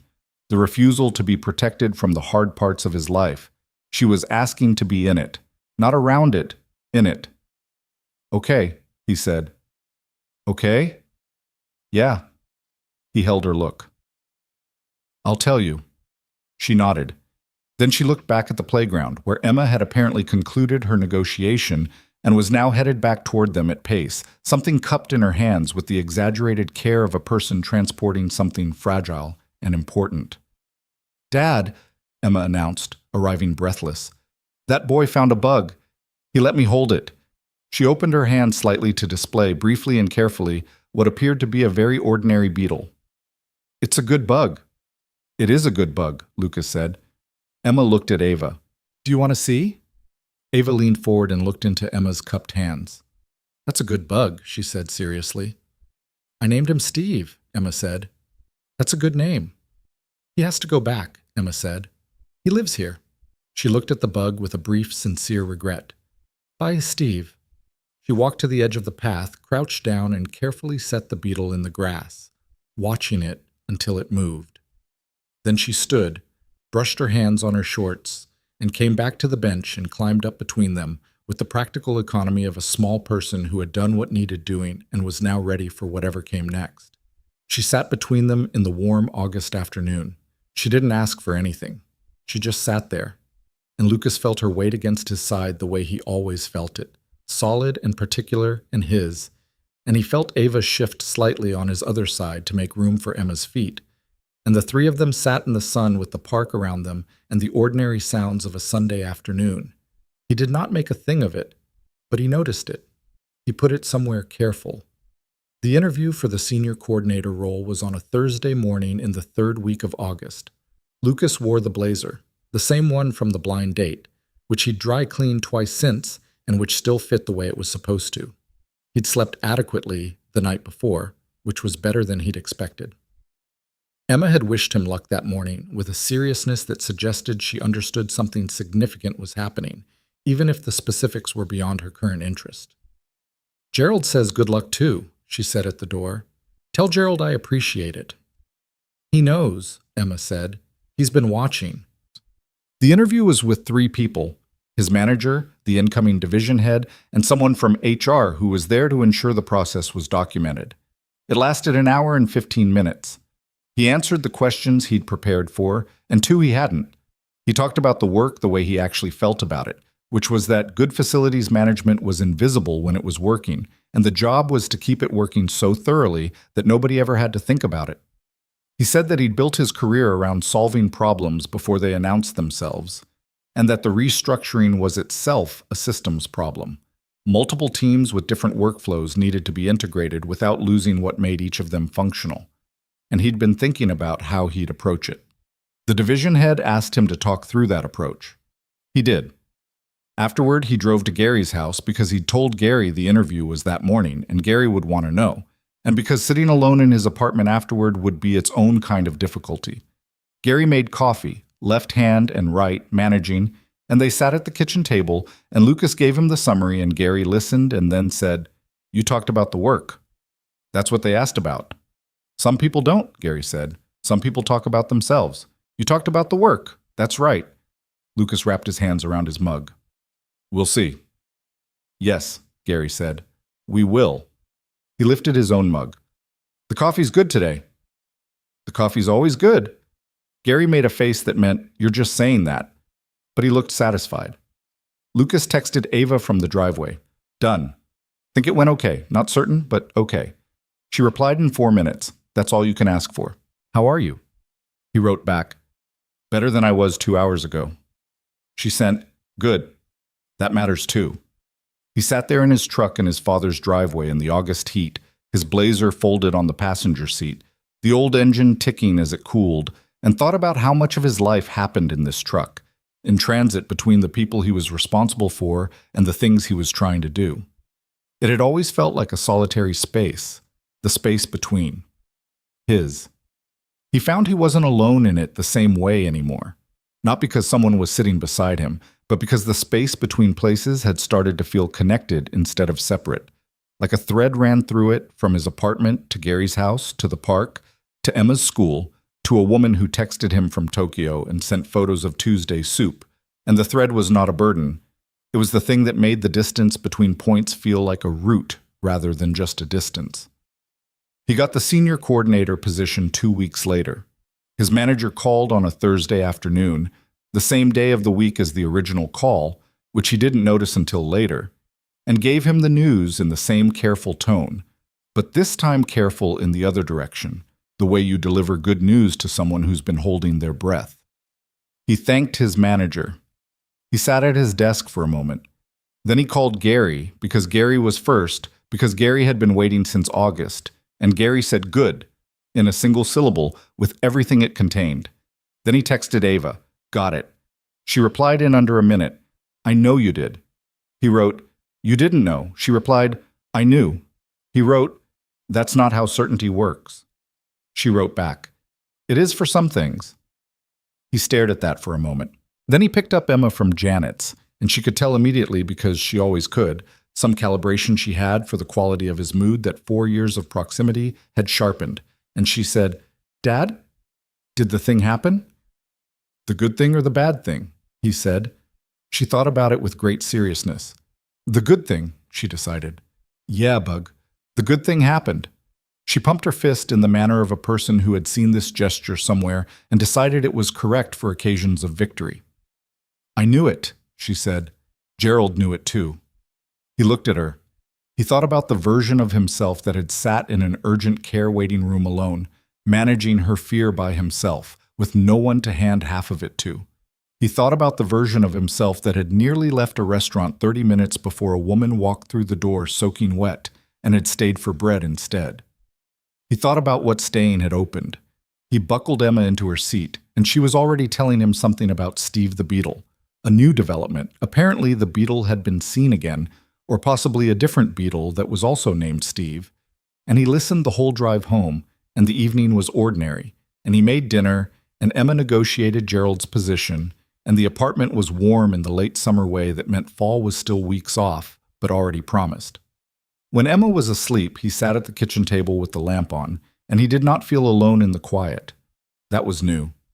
He held it carefully, the way Emma had held the beetle, hands cupped, attention steady, aware that some things were not meant to be gripped, only carried with enough care that they could move when they needed to. He thought, this is what it feels like when something is working. And he let it be that, without looking for the reason it wouldn't last. Fall came the way it always did. Not all at once, but in increments. The light shifting first, then the mornings going cooler. Then one day you noticed the tree outside the window had changed color without asking permission, and you realized summer was done. Emma started a new year of preschool and came home the first day with a painting she'd made that she said was a portrait of Gerald. though Gerald's resemblance to the painting was debatable. Lucas taped it to the refrigerator next to the beach photo, where Emma at 2 and Gerald in abstract form occupied the same square of wall space and seemed to coexist without issue. The senior coordinator role had changed the texture of his days. Not dramatically. The work was fundamentally the same work, the same problems that needed solving before they announced themselves, the same contractors and timelines and systems that required constant tending. But it carried more weight now, more responsibility, and with it a different kind of visibility inside the company. People came to him with things they hadn't before. He ran 2 meetings a week that he'd previously only attended and discovered gradually that he was good at them, not because he was loud or commanding, but because he listened before he talked, and because the people in the room could tell the difference. Dana noticed. Dana always noticed. "You seem different," she said one morning, with the satisfied air of someone whose plan had worked precisely as intended. "Different how?" "Less," she tilted her head. "Less like a man who's been carrying something heavy alone for 2 years. He looked at her. "You're going to take credit for this." "I introduced you," she said. "I absolutely take credit for this." He couldn't argue with it. He didn't try. The thing that nobody told you about letting someone into your life, really in, not the curated version, not the highlight reel, was how much energy you'd been spending on the maintenance of the wall. He hadn't known the wall was costing him anything. He thought of it as just how he was, self-sufficient, contained, managing. It wasn't until the managing became optional that he felt what had been underneath it. Not weakness. Something more like room. Space he hadn't known was occupied. Ava came over on a Friday evening in September. This was new. The Fridays. They had graduated from Sunday afternoons to sometimes a Friday evening, when Emma was already wound down from the week and accepted new arrivals with a 4-year-old's pragmatic flexibility. Emma was in her pajamas when Ava arrived, and she presented this not as a problem but as information, and Ava received it the same way. And they spent 40 minutes on the living room floor doing a puzzle that Emma had decided was too hard 2 months ago and had decided tonight was the night to return to. Lucas made dinner. He could hear them from the kitchen. Emma's running commentary, Ava's occasional responses, the specific quiet that fell when both of them were focused on the same piece. He stood at the stove and listened and thought about how this had happened without a plan, how he had not engineered this, how the best things he had, Emma, his relationship with Gary, the specific warmth of this apartment, had not come from strategy but from showing up, from staying, from choosing, again and again, without ceremony, to be present. He thought about Fiora, the empty chair, the bread. He thought, 37 minutes. If he had left at 30, if he had believed his wallet, rather than the small stubborn thing in him that said not yet. If she had been 10 minutes later, or he's 10 minutes less patient. He'd thought about contingency before, the narrow circumstances that made the current moment possible, and always arrived at the same place, that it wasn't luck exactly. Or not only luck, they had each made choices separately that had put them in the same room. She'd driven through a rainstorm to honor a commitment she could have canceled. He'd stayed in a restaurant past the point of reasonable expectation because leaving felt like giving up on something he didn't want to give up on. Neither of them had known what the other was doing. They'd just done it anyway. That seemed to him like the only story worth telling about how people found each other. Margaret Sterling came to stay in the city in October. Ava had mentioned it carefully, the way she mentioned things involving her mother, with precision and a deliberate absence of drama that Lucas had learned to read as the opposite of its surface appearance. The treatment schedule had required a specialist who wasn't available remotely, and Margaret was well enough to travel, and Ava had arranged everything, the apartment close to the medical center, the schedule, Connor flying in for the week. "I'd like you to meet her," Ava said. "If you want to, no pressure, but I'd like it." He said yes. He met Margaret Sterling on a Wednesday evening in the temporary apartment Ava had set up with the particular thoroughness she brought to anything she cared about. Stocked kitchen, good lighting, the specific tea her mother drank, a small plant on the windowsill because Margaret, apparently, did not feel fully at home in a space without something living in it. Margaret was 61 and looked like someone who had been through something real and had decided not to let it make her smaller. She had Ava's eyes, that same quality of attention, the sense that she was solving something when she looked at you, and Connor's mouth, which Lucas had seen in photos, a specific readiness to smile that lived at the corners. She was thinner than she probably had been, and moved carefully in the way of someone who had made peace with her body's current terms, but there was nothing diminished in her presence. She filled the room she was in. She shook Lucas's hand and then held it for a moment longer than a handshake required. Not strange, warm, like she was doing what she'd said she'd do, which was pay attention. "So you're Lucas?" she said. "I am," he said. "Ava talks about you differently than she's talked about people before," Margaret said directly, as if this was simply a thing worth establishing early. "I thought you should know that." "Ava," from the kitchen. "Mom." "I'm being honest," Margaret said without turning around. "He should know." Lucas looked at Margaret. "How does she talk about me?" Margaret considered. "Like you're a fact," she said. "Not a project, not a possibility." She tilted her head. "Like you're simply present." And she's organized her understanding of things around that. He wasn't sure what to say to that. He nodded, which seemed like the right response. "Connor told me about Gerald," Margaret said, changing subjects with the ease of someone who had said the thing she needed to say and was ready to move. "He says the origin story involves an ethical crisis at a library." "A mild one," Lucas said. Connor said mild. Ava said significant. She smiled. "I'll make my own assessment." He told her the story, the full version, because she asked for it and because she was the kind of person you told full versions of things to, the same way Ava was. Emma had been 2.5, and they'd been at the library's small sale shelf, and Emma had picked up a book about a dinosaur who couldn't sleep, which was, at that point in their lives, a profoundly relatable premise. There was one copy.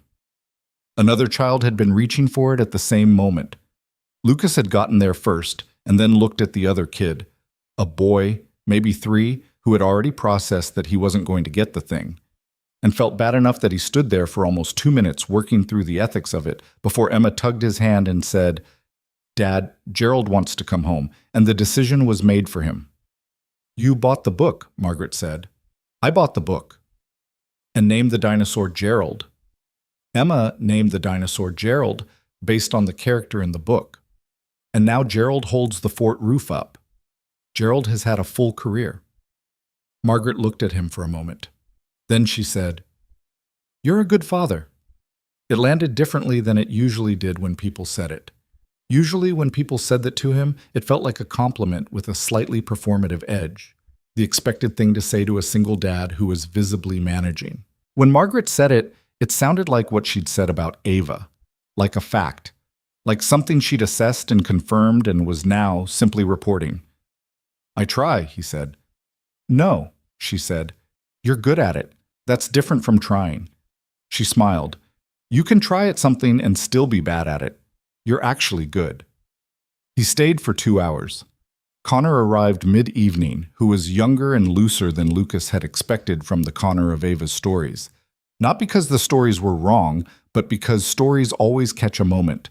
And Connor in person was a whole day, complicated and funny, and clearly devoted to these two women in a way that was slightly awkward for him and genuine past the awkwardness.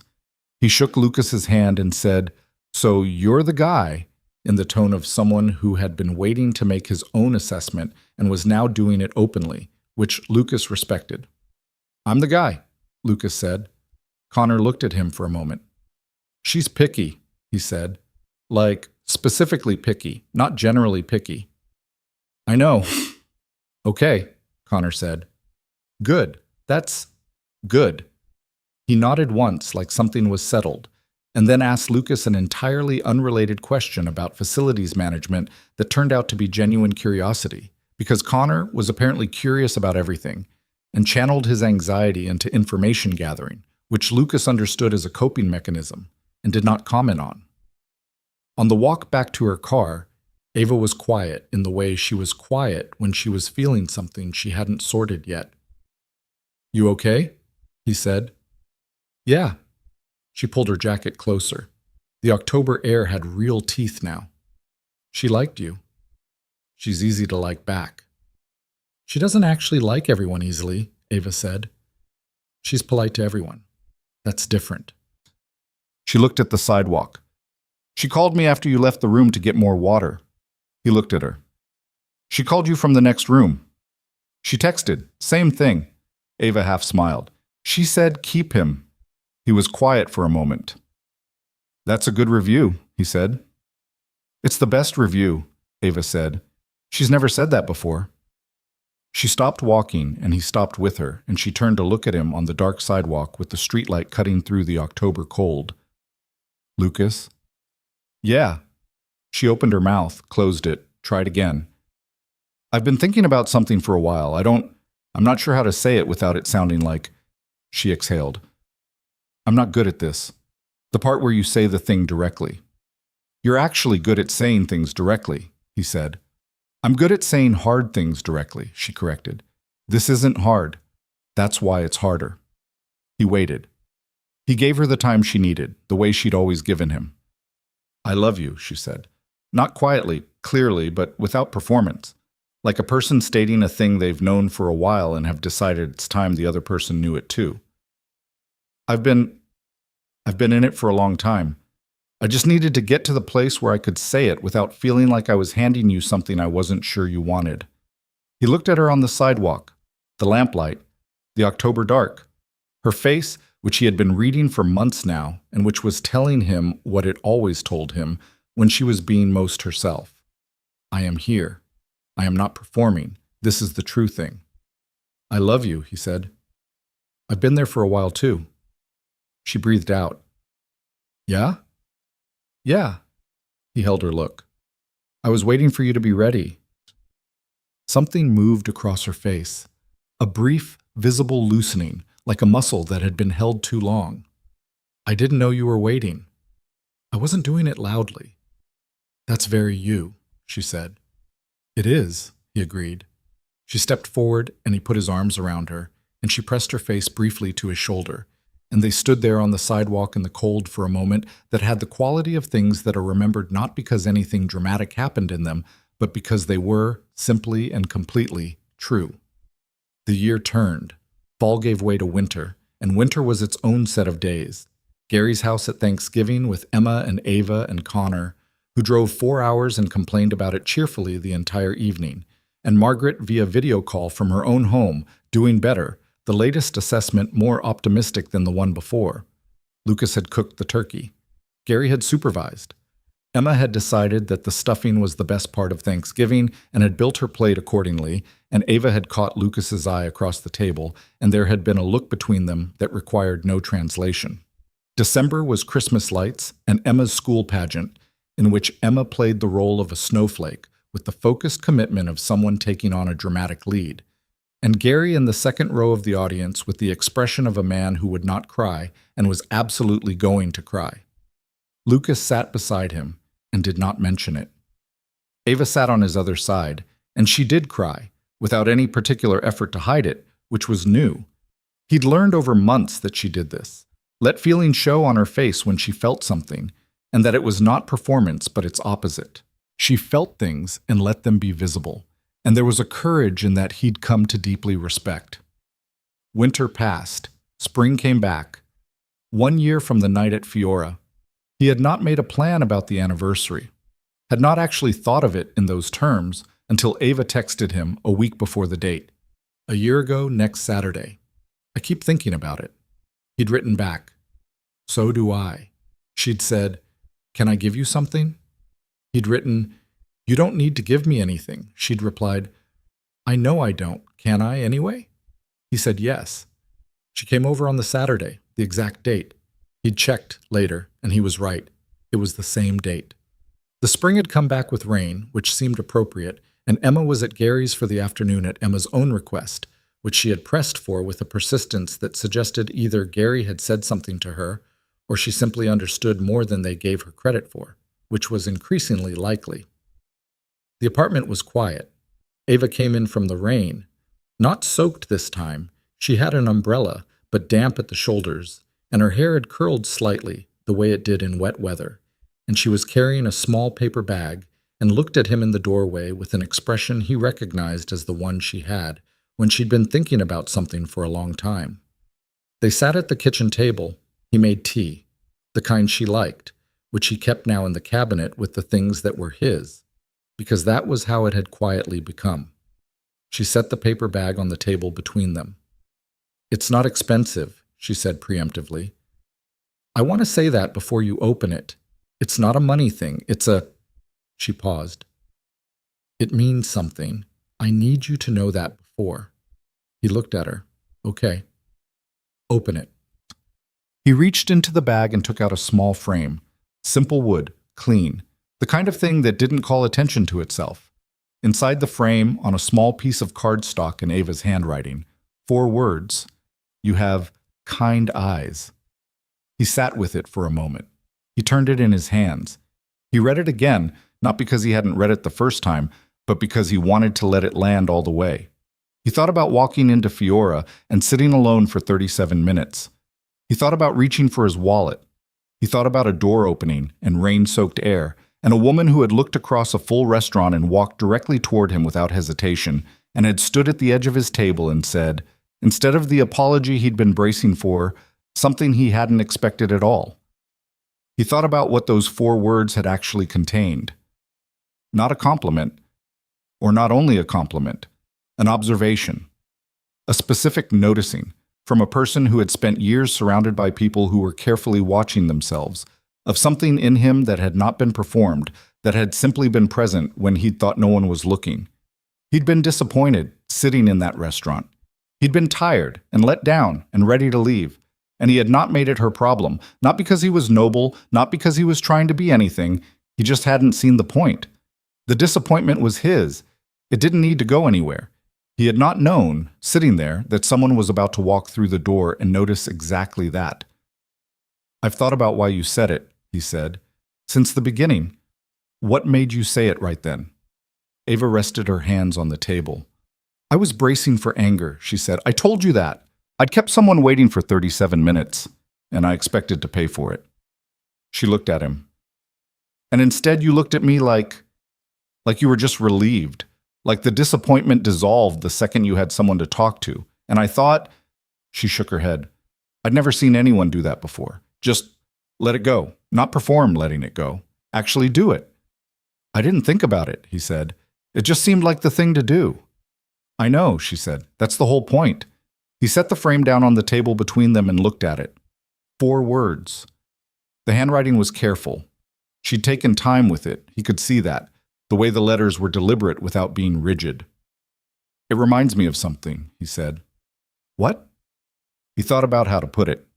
He'd been turning this over for months without quite finding the words, and now they were here at the kitchen table a year from the beginning, and the words felt closer. "I think we spend a lot of time thinking the big moments are what define us," he said. "The decisions we deliberate over, the things we announce." He looked at the frame. "But I think the real stuff, the stuff that actually shows who you are, is what you do when nobody asked you to do anything. When there's no audience, when you're just in the moment, and you make a small choice, and you don't think about it because it costs you nothing." He paused. "Except it's not nothing. Those are the choices that add up to a person." Ava was quiet. "I didn't perform patience for you that night," he said. "I was just tired and disappointed, and I didn't have anything left over for anger, and somehow that was the thing you noticed." He looked at her. "Which makes me think you'd been looking for that for a long time." I had," she said quietly. "I didn't know that's what I was looking for until I saw it." He thought about all the things that had accumulated in a year. The texts at odd hours, the farmer's market bench, Gerald and the fort and the purple splint, Gary's coffee and the garlic argument, Connor at midnight in a hospital parking lot, Emma with a beetle cupped carefully in her hands, the work uncertainty and the honest telling, Margaret saying keep him from the next room, the Thanksgiving table and the Christmas pageant, and all the unremarkable Sundays that had become the structure of something real. None of it had been planned. All of it had been chosen, again and again, in small increments, by 2 people who were both imperfect at this and both willing to keep doing it anyway. I want to ask you something, he said. She looked at him steadily. Okay. He hadn't rehearsed it. He'd thought about it. He'd been thinking about it for weeks in the quiet way he thought about things that mattered. But he hadn't scripted it because scripted things came out shaped wrong, and this needed to come out in his own voice. I don't have a speech, he said. You know I'm not good at speeches. You're actually good at saying things when they matter, she said. Maybe. He turned the frame slightly on the table. I want you here, he said. Not on Sundays, not on Fridays, here. He looked at her. I want Emma to grow up knowing you're one of the constants. I want my dad to keep having someone to talk to who asks actual questions. I want to be the person who knows what you order on Tuesdays and what you're scared of and when you need someone to sit with you in the broken thing instead of trying to fix it. He held her look. I want to do this. Actually, do it. With you. The room was quiet. Outside, the rain came down soft on the city. Ava sat across from him at his kitchen table, in the apartment with the yellow walls and the faucet he'd finally fixed and the refrigerator covered in Emma's art. And she looked at him the way she'd looked at him across a restaurant a year ago. Like she was solving something, working out dimensions she hadn't seen clearly before. Then she said, Okay. Okay. Yes, she said. That's what I'm saying, yes. She looked at the frame between them. I've been organized around you for months, Lucas. I told you that. You've been... She shook her head slightly. You've been the fact I kept returning to. Every time something went sideways, every time I was in a room that felt wrong, I thought about you. Not because you fix things, because you don't flinch from them. She looked at him directly. I want that. I want to be where that is. He reached across the table. She put her hand in his. They sat like that for a moment, not saying anything, because the thing that needed saying had been said, and what came after the saying was not more words but simply the presence. The two of them in the quiet kitchen with the rain outside and a year behind them and everything ahead of them, unplanned and unscripted and genuinely theirs. Emma came home at 5:30 in a state of high energy generated by Gary's inexplicable willingness to play the same card game 4 times in a row, and by the discovery that Gary had a box of old photographs in the hall closet that Emma had never known about, and she had questions about every single one. She tumbled through the door, still in her coat, pulled it off with the efficient chaos of a 5-year-old, and stopped when she saw Ava at the kitchen table. You're here, Emma said. I'm here, Ava said. Emma looked at the table, at the small frame. She came over and peered at it with the focused attention she brought to things she was trying to understand. What does it say? She asked. You have kind eyes, Lucas said. Emma looked at him, then at Ava, then back at the words. Whose eyes? She said. Your dad's, Ava said. Emma considered this with 4-year-old, almost 5-year-old gravity. She looked at Lucas's eyes with the critical assessment of someone reviewing a claim. They are kind, she announced with the finality of a verdict. Lucas looked at Ava. Ava looked at him. Thank you, Bud, he said. Gerald has kind eyes too, Emma said, which was her way of extending the compliment to its logical conclusion. And then she went to find Gerald and tell him about the card game and the photographs, and her voice carried back to them from the hallway with the particular run-on energy of someone who has more to say than time to say it. Lucas and Ava sat at the kitchen table with the frame between them and the sound of Emma in the next room and the rain coming down outside. And the evening was not a perfect thing. The tea had gone cold. There was a crayon on the table that hadn't been there earlier. The lamp in the corner needed a new bulb, and he'd been meaning to replace it for 3 weeks. He was tired in the good way, the way of a person who had spent the day being present in something real, and Ava looked like herself. Not composed, not curated, just here. He picked up the frame and looked at it one more time. He had spent 2 years being careful. Careful with his heart, careful with Emma's, careful with the space around himself that he'd built to keep the mess of trying and failing and trying again from touching the people who needed him to be steady. He had been so careful that he'd almost talked himself out of a 37-minute wait, almost left before she walked through the door, almost decided that the cost of staying was higher than whatever he'd find on the other side. He had stayed, and she had walked through the door, and she had seen something in him, Not the best version, not the prepared version, but the actual version. The man who was tired and disappointed and didn't have anything left to perform. And she had walked straight toward it. The lesson he'd taken from it wasn't easy to put in a sentence because the real lessons rarely were. It had something to do with the fact that who you are in the unguarded moments is the truest information you carry. The small kindnesses, not announced, not deliberated, just given because they cost nothing and the withholding costs more, those were the ones that lasted. They were the ones that got noticed by the people worth being noticed by. He had not been trying to show her anything that night. He'd been sitting alone in a restaurant being exactly who he was, and she had seen it, and it had been enough, more than enough.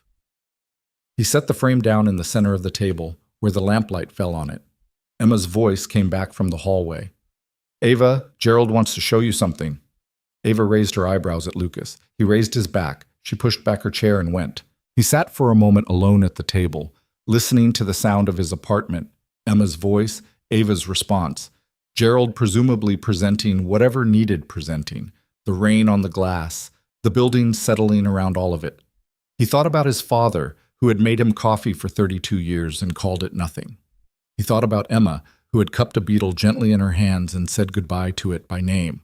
He thought about a woman who had driven 2 hours in the rain so her brother wouldn't be alone, and who had walked into a restaurant 37 minutes late and looked at a stranger and said the truest thing she could have said. He thought about what it meant to choose, again and again, without ceremony, to be kind, to be present, to show up, even when showing up was inconvenient or tiring or required something you weren't sure you had left. It didn't always result in anything dramatic. It wasn't always rewarded. But sometimes, not always, not reliably, but sometimes, it was the thing someone had been looking for without knowing they were looking for it, and they walked through a door into a rainstorm and saw it in a stranger's face and walked straight toward it without hesitation. He thought, that's the whole story, really. Not the restaurant, not the year, not even the frame with 4 words in careful handwriting sitting on his kitchen table. The whole story was this. 2 people had each made a small choice, privately, without knowing what would come of it, and those choices had landed them in the same room. And from there, everything else had followed. Emma's voice rose slightly from the hallway. Gerald's presentation had apparently reached a climax of some kind. And then Ava's laugh, the real one, the one that came out before she could manage it, and Lucas sat at the kitchen table in his apartment in the spring rain and listened to the sounds of his life and felt, with a completeness he hadn't known he was missing, that he was exactly where he was supposed to be. Not because it was perfect, because it was his, because he had stayed.